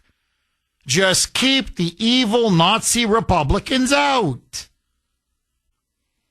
So what I'm saying is, it's like trying to convince it's like telling a Nazi, well, look what's happening in the Jewish the concentration camps with the Jews. Okay, if we just showed them the evidence, they're not interested in the evidence. The term willfully blind? They're willfully blind. And frankly, on this issue, that's why the SAVE Act has 85% support. We've won the argument. What do you want to do? Convince the last 15%? 85% say basically elections are dirty. The elections in our country are corrupt. And we need to change them, reform them dramatically. We want photo voter ID. We want proof of citizenship to register to vote. And we don't want mail-in ballots, or we want to really limit mail-in ballots. So the voters are saying the system is rotten, the elections are corrupt, and this voting system that they imposed on us in 2020, it no work. The question I have is not that Democrats don't want the SAVE Act. That for them, obviously, it's political survival. It's power. My question is, why aren't every single Republican, why isn't every single Republican against it? That, to me, is the question. Jim in Nantucket. Thanks for holding, Jim, and welcome. Jeffrey. Jim. Yes, sir. Very few people call me, it's fine. My mother called me Jeffrey. Very few people call me Jeffrey, so I get nervous. Are you with the IRS? Are you with the FBI? Are you investigating me? The only thing that's even worse for me than Jeffrey is Mr. Kuhner, because nobody calls me, and I mean nobody.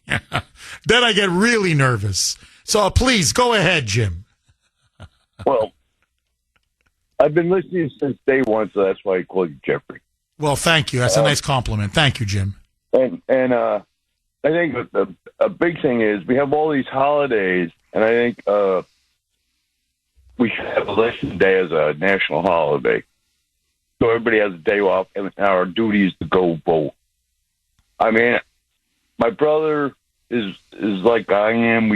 Whatever, but he likes to mail in ballots. Like, what are you, crazy? But it's so convenient, and that's the problem. Everybody, it's the easy way out all the time. Well, Jim, by the way, you're not 100. You're 1,000% correct. And, and I know many libs make this point to me. They email me, text me, oh, my God, ad nauseum. They're like, well, what's wrong with making elections more convenient and easy to vote? And my obvious answer is voting is the most sacred thing in a democracy. I don't want to make it comfortable or easy. I want to make it secure. That's the most important question. Is my vote secure? Is my vote going to be properly counted? Is my vote going to be diluted? Because you see, Jim, this is the point Alito makes. Every time you allow an illegal alien or a non-citizen or a fraudulent voter, whatever it is, that negates your vote. That negates my vote. To me, there's no greater crime outside of treason than that. That's why, to me, you don't want elections, if you want to make it super easy, here, vote by phone. Just like everything. Just do it on the iPhone. That's all. I mean, how much easier do you want than that? Don't even bother signing a piece of paper and putting it in the mail. No, we will never do it because obviously it'll be, completely overrun with fraud. No, the point of an election, the point of voting is that it's safe and secure. The sanctity of the vote, the sanctity of the ballot. Jim, am I wrong? Not wrong, Beth. But it's our civic duty to vote. And That's people work all the time. And we don't have time, I go to work at 3:30 in the morning and I get out at, 5 o'clock at night. I'm beat. And I get home and shower and go vote. Oh, you're right. Jim, look, I really agree with you. Okay, just very, very quick. Listen now, President Trump in the Oval Office. This was after yesterday's really horrible Supreme Court ruling on mail-in ballots and basically saying, look, we've got to pass the Save America Act. And then he starts to go after some of the rhinos. And he starts naming names. And he says, for the life of me, I don't understand. Why are you enabling Democrats to cheat? To cheat and to steal elections. Roll cut 3A, Mike. When I look at the Save America Act, it's about saving America. And I'd like to have the Save America Act added on. That's probably not going to happen because we have 4 Republican senators, maybe 5, that just won't vote for it. It's crazy. Somebody Lisa Murkowski from Alaska. Nobody's done more for Alaska than me. She's Trump deranged. What can I tell you? But those 4 or 5 people that I mentioned should vote. How do you vote against Save America? How do you vote against it? How do you vote against voter identification or proof of citizenship? The only people that would vote against that are people that are going to cheat in an election. He's completely right. That's the only reason why you want to vote against it, is because you're engaging in voter fraud. You're going to cheat. So again, not to repeat myself, but it bears repeating. I understand why the Democrats are against it. Okay, it's like crooks. You don't want to be arrested for robbing a bank. Of course, I get it. But if you're the bank manager or the bank owner, or you have money deposited in the bank, why don't you want the crooks to be arrested? I don't understand that. So what I don't understand is the party that's being cheated on, where the votes are being stolen from, you don't want to vote for the Save America Act? Marilyn in Norwood. Thanks for holding, Marilyn, and welcome. Morning, Jeff. Hi, Marilyn. I have 2 suggestions. First and foremost, from everything I've read and everything you've said and other concerned citizens, Florida appears to have the best model for voting. Yes. So if I were President Trump, or if I could sit down and meet with President Trump, I would strongly urge him to enlist Governor DeSantis, because his term now is coming to an end also, if I understand this correctly.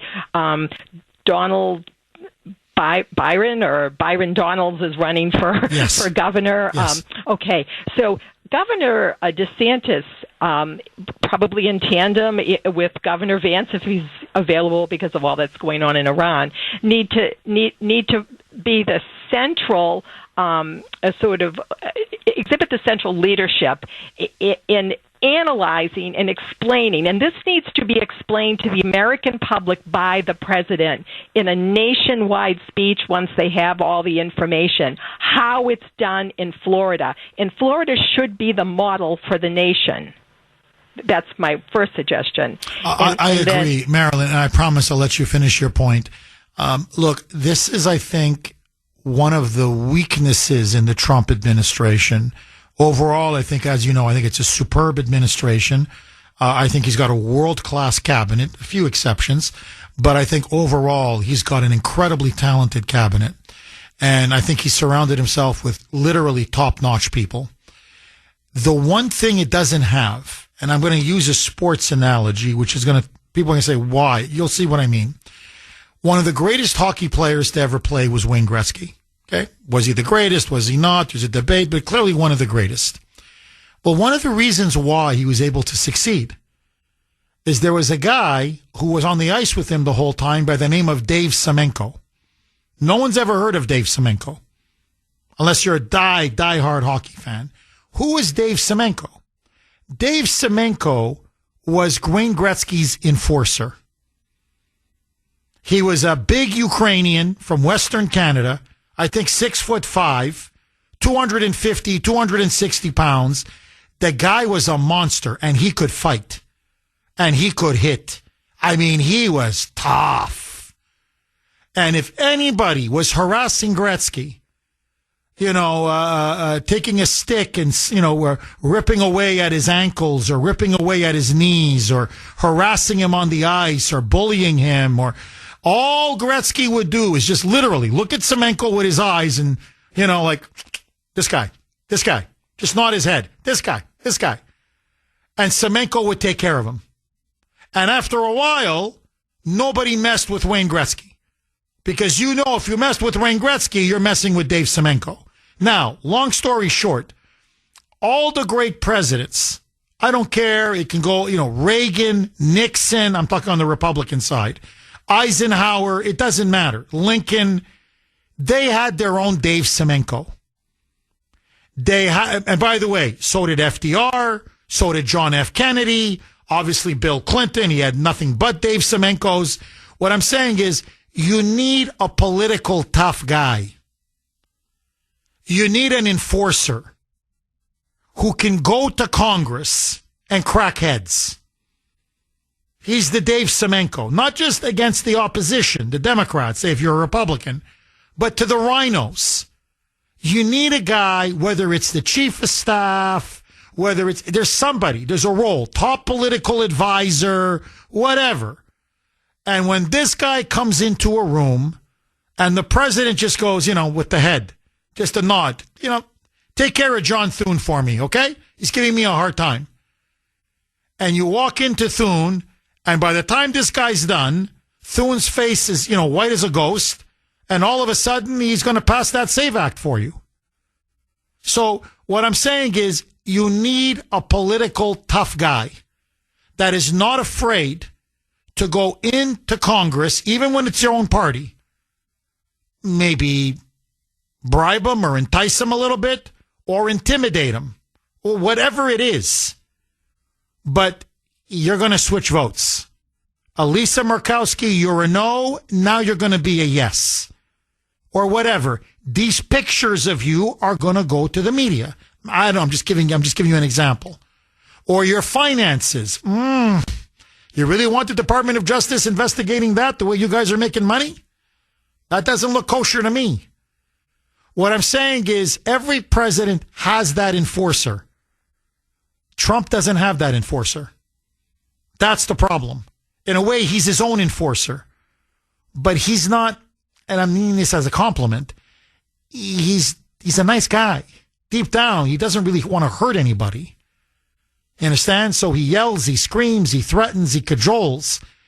But, he's not a political kneecapper, as they say.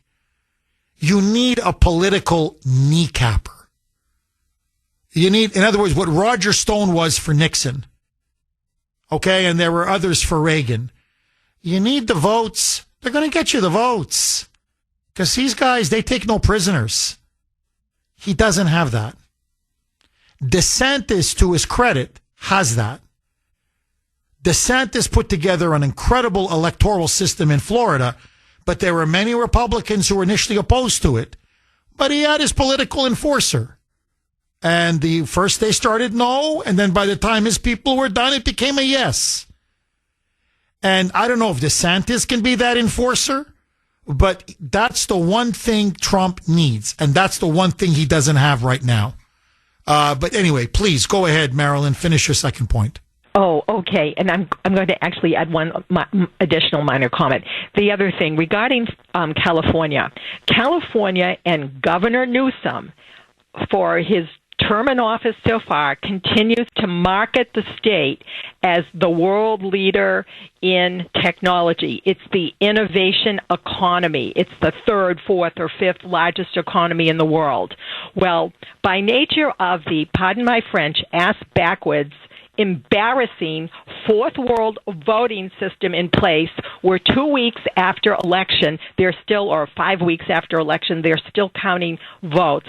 I am embarrassed as an American. I have a number of friends that live overseas, and they bring up the subject of voting. It's very embarrassing. The poorest of countries have better systems in place than we do. He should be disqualified for running for president in 2028 on the grounds of the corruption and disorganization and poorly designed system in place. I mean, that should neutralize him as a candidate right here and now. And the Los Angeles mayoral race is also a national embarrassment because clearly, as you have acknowledged, Spencer Pratt was in the lead. And so it's really quite shameful. But I do hope the president does convene a group, and he has to stop thinking about how it's going to be perceived by the public if he chooses and Ron DeSantis is available or someone connected with the DeSantis administration is available, to actually take a proactive role. But the public has to understand, not on X. That's another thing I just would like to say briefly. His wasting time on X, getting into public sort of feuds with celebrities and people of no significance to the success and future of this country is a complete and total waste of time. When he goes on X, if I were advising him, I would say, Mr. President, when you're on X, you're only discussing government issues, the future of the nation on X, nothing else. I don't care who says what about him in the public media. He should not be using that as a vehicle to express his displeasure. He needs to learn to let it go and just to singularly focus on making this country successful long term, because I monitor a lot of science and global technology around the world, and I know for a fact, based on what I see and read coming out of Washington, the key people in the White House and in even some of the top agencies, they do not understand the ferociousness of the global economy in terms of like China. China places students in every major university of the world. What are those students doing? They're getting advanced education, but they're also monitoring the technology that's coming out of those universities. Now, the United States is not placing students in every university in the world. Some students do study overseas. So he really needs to change his focus. I don't care what Rosie O'Donnell says or anybody else.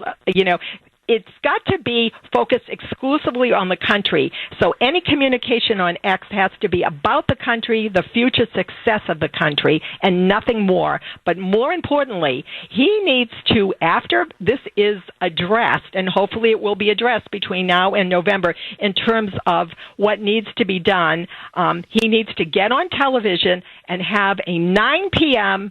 talk to the nation, uninterrupted on all channels that are licensed by the Federal Communication Commission. Thank you. Oh, Marilyn, thank you very much. Look, that was the key to FDR. FDR had weekly fireside chats. Then it wasn't TV. The primary medium was radio. And they were devastatingly effective. It worked. Really worked. Now, Reagan didn't do it every week, but he did something which you're talking about. He used television brilliantly and often to get his message out, speak directly to the American people. Now, I understand a lot of Americans are on social media, they're on X. I'm not saying don't do it. It's a nice tool. But I would like to see him do a lot more TV. I agree with you. And talk directly to the American people. And, make his case. Really tell him, look, the elections are being stolen. I need the SAVE Act. Here's why we need the SAVE Act. And by the way, you are not 100. You are 1,000% correct. The Europeans laugh at us. We're a national embarrassment. The world laughs at us. How long it takes for us to do an election, to count votes. Someone is winning on election night, 2 weeks, 3 weeks later, suddenly that person has lost the election. And third world countries get it done the same night, if not within 24 hours. The poorest countries in the world do it. If they can do it, we can't do it. We're the only ones. Trump, when he says we're the only ones who do this mail-in balloting and just keep counting and counting, he's completely right. We're the only ones. And we're now becoming an international laughingstock. The world laughs at us with our third world style elections. It's not even third world because they do it in 24 hours. It's fourth world. So you're absolutely correct. This is a joke.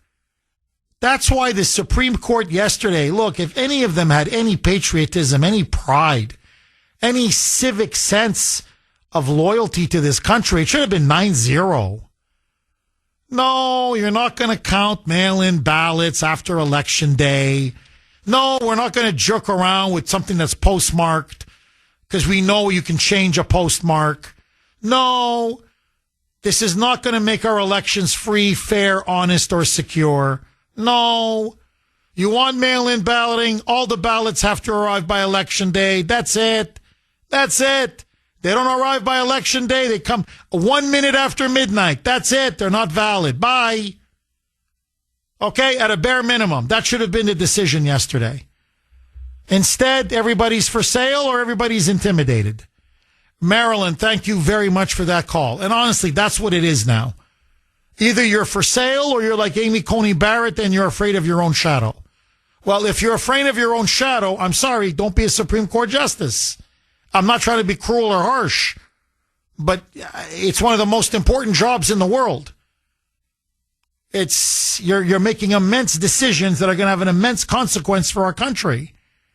So if they're threatening your kids or you're afraid of death threats or what they threatened Kavanaugh with, and you're afraid that's going to happen to your husband or your children, then with all due respect, resign from the bench. As I said earlier, believe me, almost every university would want her teaching law. She'll make a mint as an academic professor. So she's not going to go hungry. Far from it. Raymond in Arlington. Thanks for holding, Raymond, and welcome. Hey, I love you in a non-sexual way. Thank you, Raymond. Thank you, my friend. So this is what I got. Very simple, right? All we need is a receipt for our ballot.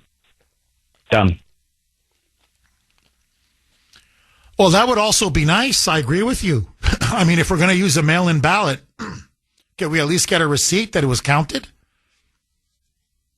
You know, not just that it was received, but that it was counted. Because, you know, it's one thing for them to receive it, but you want to make sure that it's counted. So can we at least get a receipt that it was counted? We don't even have that. You're completely right, Raymond. Raymond, I've got to ask you, in the wake now of yesterday's very depressing ruling, do we have to get the SAVE Act passed? In other words, if we don't get the SAVE Act passed, is Trump heading for a bloodbath in November? I don't even know why it wasn't passed the first time. I mean, what's really going on? Like you say, it's both sides. It's fake either way. None of these parties are for anybody but themselves. It is what it is. But, I mean, the only way that we'll fix stuff is by actually having receipts and ballots. At that point, we should be good. If you voted for Trump, it should say Trump on your receipt. If you voted for whoever else, it should say that name on the receipt. So that everybody can say, hey, this is who I voted for. This is my number. I have a golden, stamp on it, whatever it may be. There'd be no problems. It is what it is. Raymond, let me ask you this. You're right. I love your idea, but that's high tech. Let's even go low tech. In many third world countries, and their elections are much more honest than ours, they have them vote in person. There's no mail-in balloting or anything like that. And then after they vote, they dip one of their fingers in ink. I don't know, green ink, purple ink, whatever. A, it shows that they voted. And B, they can't vote a second time because, they've got this ink on their finger. It's very hard to get off. Takes days and days to get it off. Should we even do this, the Iraq model? The Afghanistan model? Where if you're going to vote, we vote in person and everybody dips their finger in ink. What say you?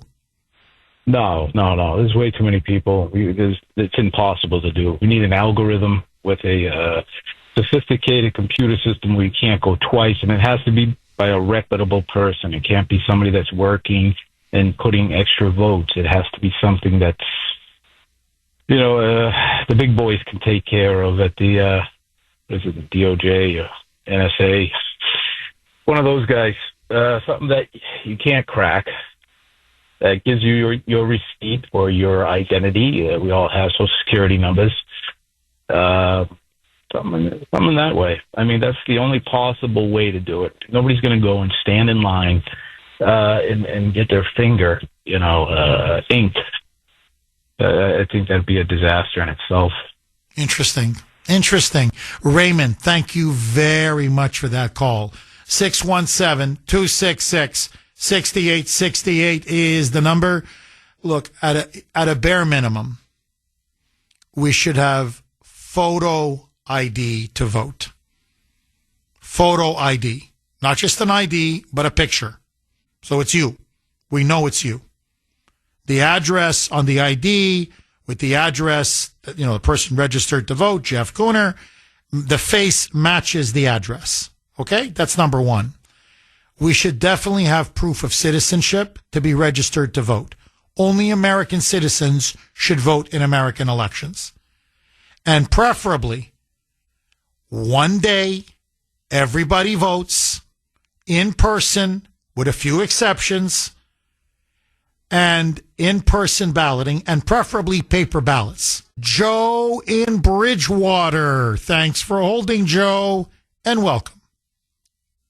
Jeff, don't get me wrong, I'm a Republican, but it sounds like we're complaining too much. We won the presidency, we won the Senate, we won the House of Representatives. We didn't claim that was any kind of fraudulent election, that the Republicans stole it.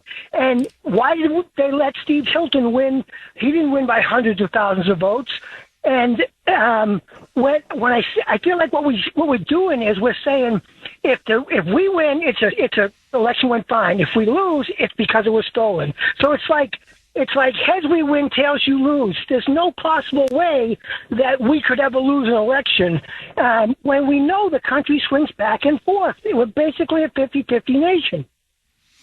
I think we used to be a 50-50 nation. I think now, if you look at the positions the Democrats are taking, and I can run down, issue after issue. No, I understand that. We're an 80-20 nation. Now, as for Steve Hilton, well, that cat's out of the bag.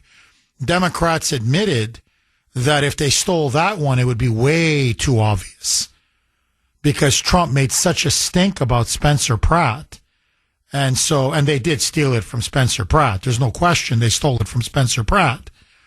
So, no, look, when Chuck Schumer, and here's the difference, when Chuck Schumer came out and said, if the SAVE Act passes, and the key part of the act is it's going to purge the voting rolls of non-citizens, illegal aliens, non-citizens, and dead people, Schumer said we're going to lose 25 million voters.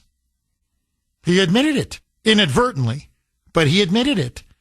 We're gone. We've lost 25 million. Now, no Republican has said if we purge the voting rolls, we're going to lose 1 million, or even, 100,000 or 50,000 or 1,000, or we're not going to lose a single vote. So Joe, this is the problem. They cheat. We don't. It's not a question of, when we win elections, it's kosher. When they win elections, it's stolen. They stole the 2020 election. They've been abusing the mail-in balloting system and illegal aliens to vote. We don't. Republicans don't like to vote by mail, by absentee, and illegals are certainly never going to vote for us. So that's the problem, Joe, is that you have a political party that has taken such extreme positions that they cannot win fair and square. So they have to cheat and they have to steal in order to win. While our positions are so mainstream that the only way to beat us is to steal it from us. So, Jeff, why didn't they steal it in 24? You mean with Kamala Harris? Yeah, why didn't they? At least the Congress or the Senate? Why didn't they? Because we overwhelmed them. I mean, even Democrats were saying they've never seen such a massive voter turnout. In other words, that's the only way. You see, there's a certain point where you can't steal if the other side mobilizes their base, because then you're going to have more votes than voters. And the moment you have more votes than voters, it leads to a crisis in the system. In other words, look, if there's 100 people eligible to vote and you end up having 130 people voting, well, everybody knows then there's massive voter fraud. Then there needs to be a thorough investigation. And the Democrats then are cooked. Their goose is cooked. And that's the magic of 2024, is that so many people came out for Trump. We overwhelmed them. They just could not steal that many votes. But look, I'll even go further. There's no way in hell Kamala Harris got 75 million legitimate votes. In fact, what was it? 75, I think, 0.5, almost 76. There's no way. There's no way. She's lucky if she got 60 to 65 million votes. So what I'm saying is, even when we win, we could have won by much bigger numbers. And that would have impacted our influence in Congress, the House, the Senate. That's why the whole system it's so rotten. And Joe, look, you don't have to even take my word for it. You know the expression, the proof of the pudding is in the eating? Okay, the proof is in the pudding. All the SAVE Act says, this is all it does. It says when you show up to vote, you have to have a photo ID. In other words, you are who you say you are. No problem. We show photo ID for everything. Why not voting? Okay. It says only American citizens can vote. So just show proof of citizenship, and everybody has proof of citizenship, and you register to vote. And no mail-in ballots, with a few exceptions. Military, you're disabled, you're ill, you just really can't get to a polling booth. So in other words, free, fair, honest elections. It's going to be an honest election. Let the better party win. Let the better candidate win.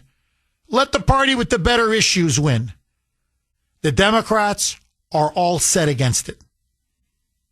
Why? Why?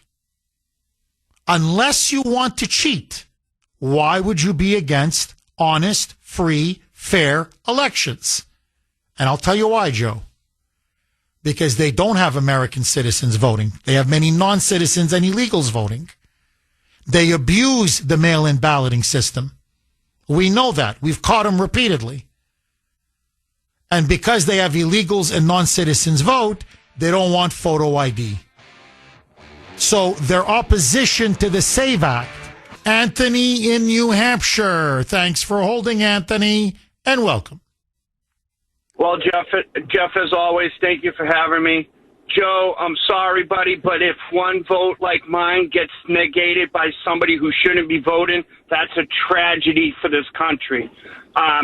Second, Jeff, I think that we're not exactly reading the ruling the way that they've ruled. I see it as they're just giving the states the rights that they already had, that it's up to the states or the Congress to make the rules on voting.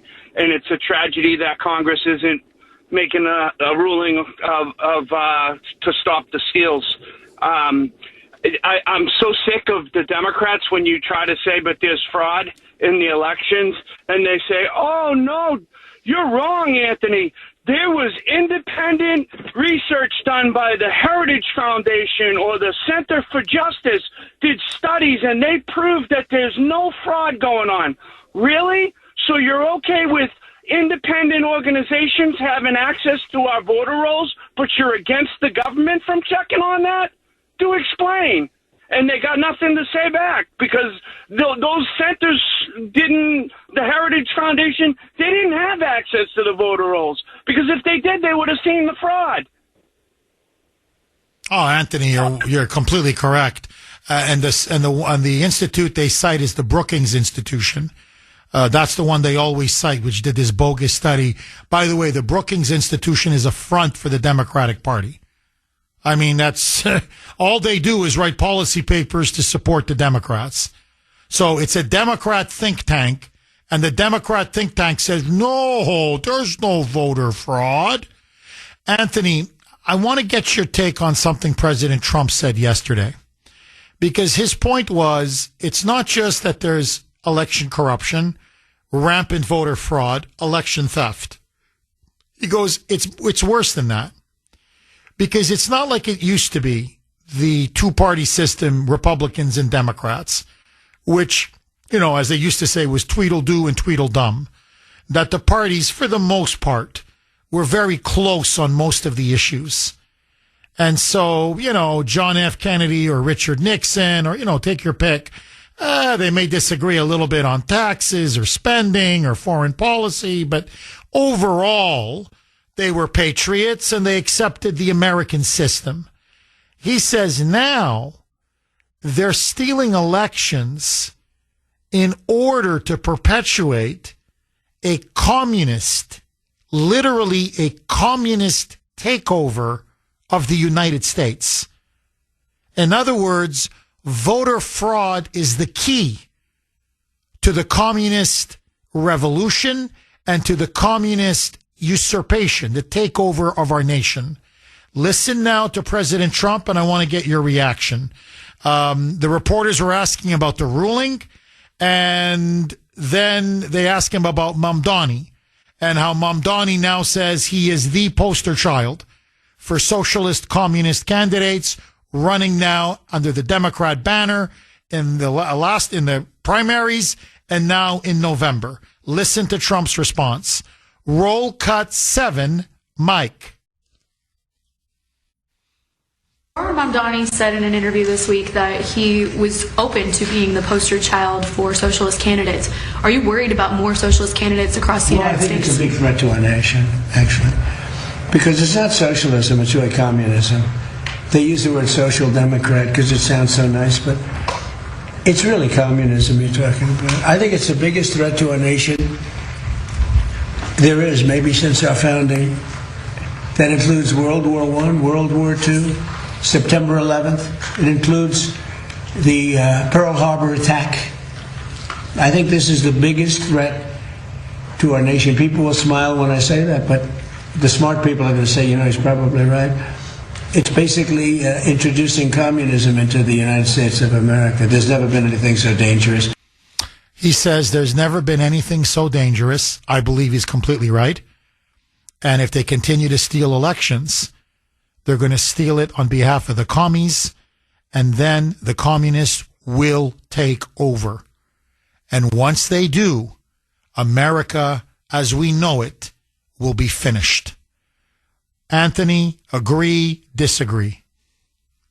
Yeah, he's, like you say, 1,000% right.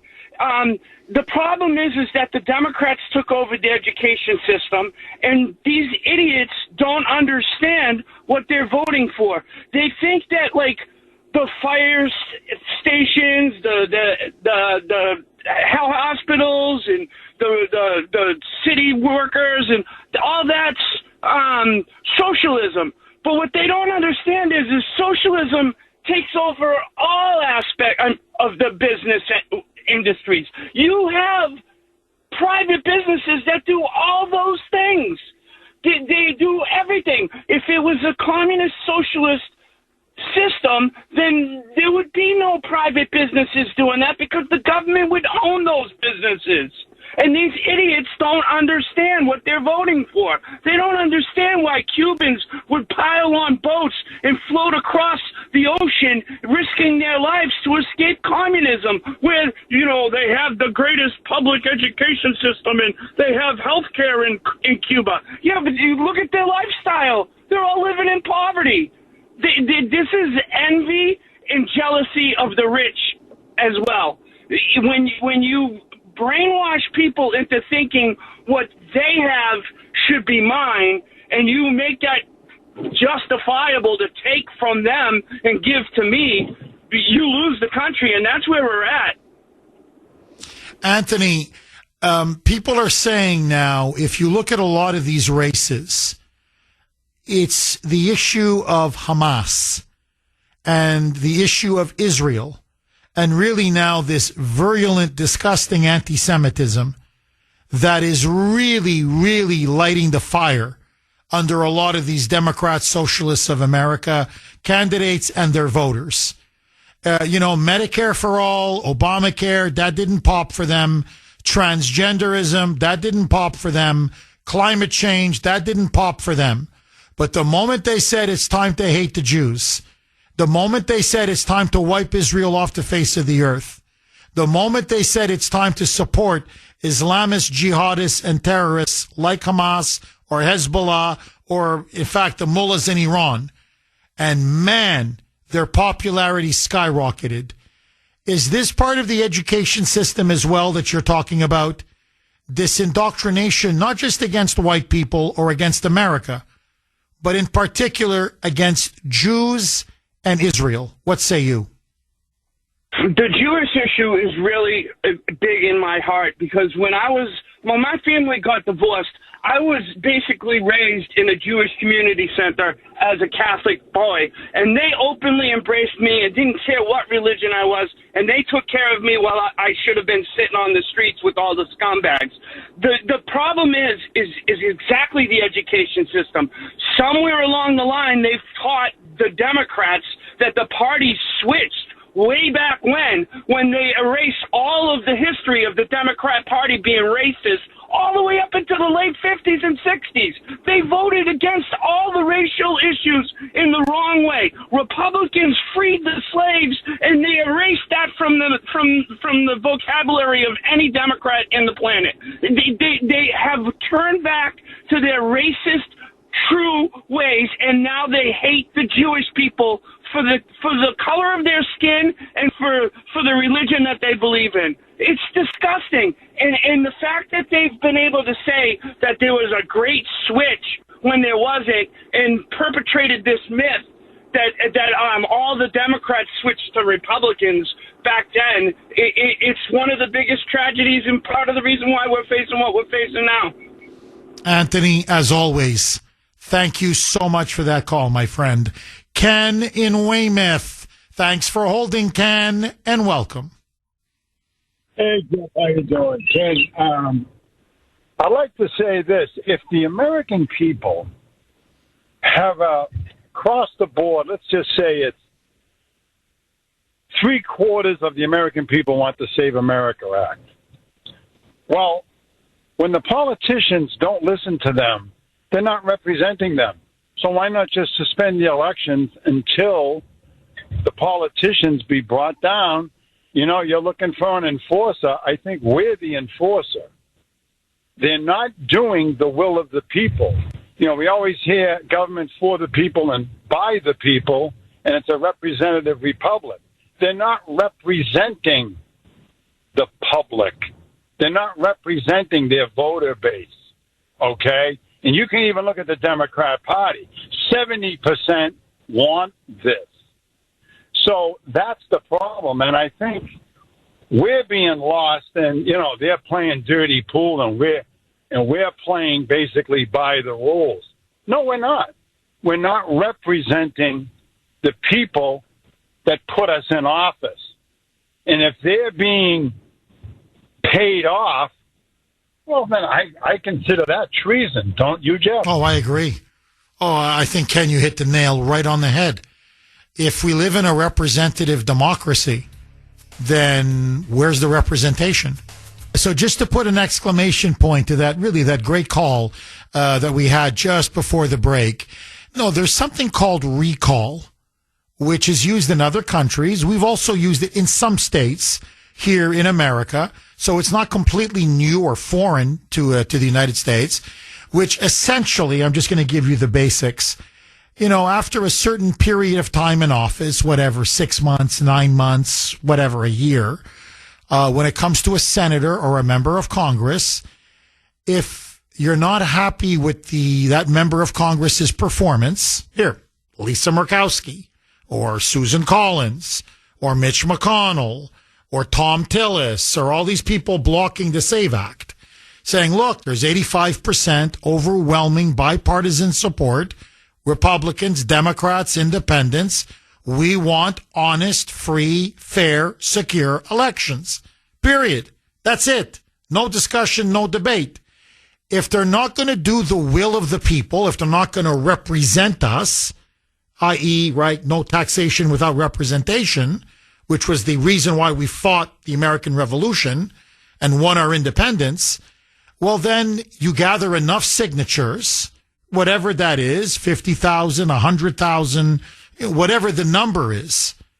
And if you reach that many signatures, you hit the threshold, it triggers what's called an automatic recall, whereby that member of Congress or senator has to then have another election. In other words, they need to get the support of the American people again.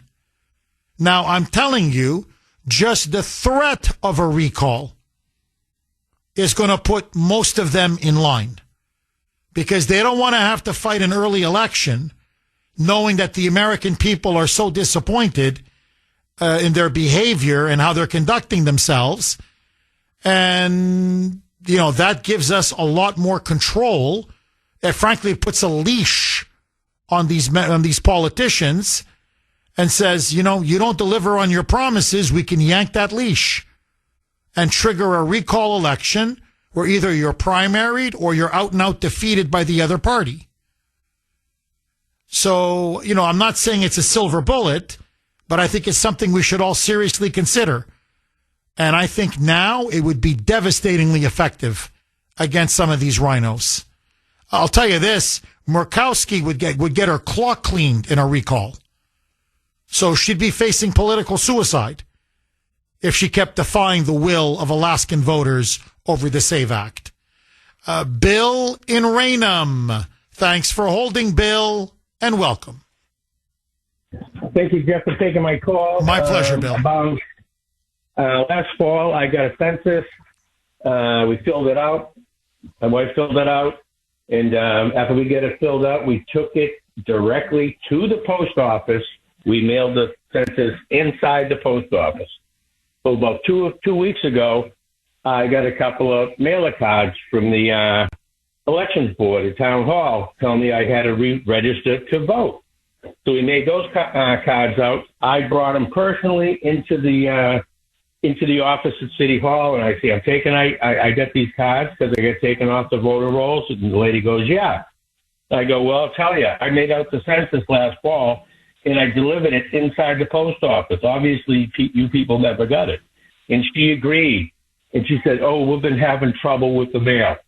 So my question is, what's up with the post offices? They compromise? Bill, look, I got to tell you here, now it's not as serious as what you just described. You know, I get papers delivered to my house. I like to read newspapers to show prep. And I do get a lot of my information online. I pay for digital subscriptions, but I still like to read some papers in the actual newsprint. Long story short, basically I have a person who delivers the papers. And every 3 months, with the paper, he'll put an envelope, self-addressed, for a tip. Well, I always give a tip. And, I write a check. And so I put the check in the self-addressed envelope. I put on my stamp. Like you, I went straight to the post office. And I said, here, please put a stamp on it. And could you deliver it? No problem. 1 week later, the paper guy says, hey, Jeff, did I offend you? I'm like, no. Am I giving you bad service? I go, no, quite on the contrary. I mean, really, by 4 o'clock in the morning, my papers are delivered. And he says, because I never got a check. I said, what do you mean you never got a check? Because I swear to you, I never got a check. I asked Grace. She looked it up on our bank statement. The check was never cashed. He wasn't, he was telling me the truth. That was a week after I mailed off the check. The guy lives a couple towns away from me. So, and he said to me, that's been happening more frequently now. That people are saying, I mailed you the check or I mailed you money, whatever. And I haven't gotten the envelopes. So I don't know what the reason is, but the Postal Service is not as reliable as it used to be.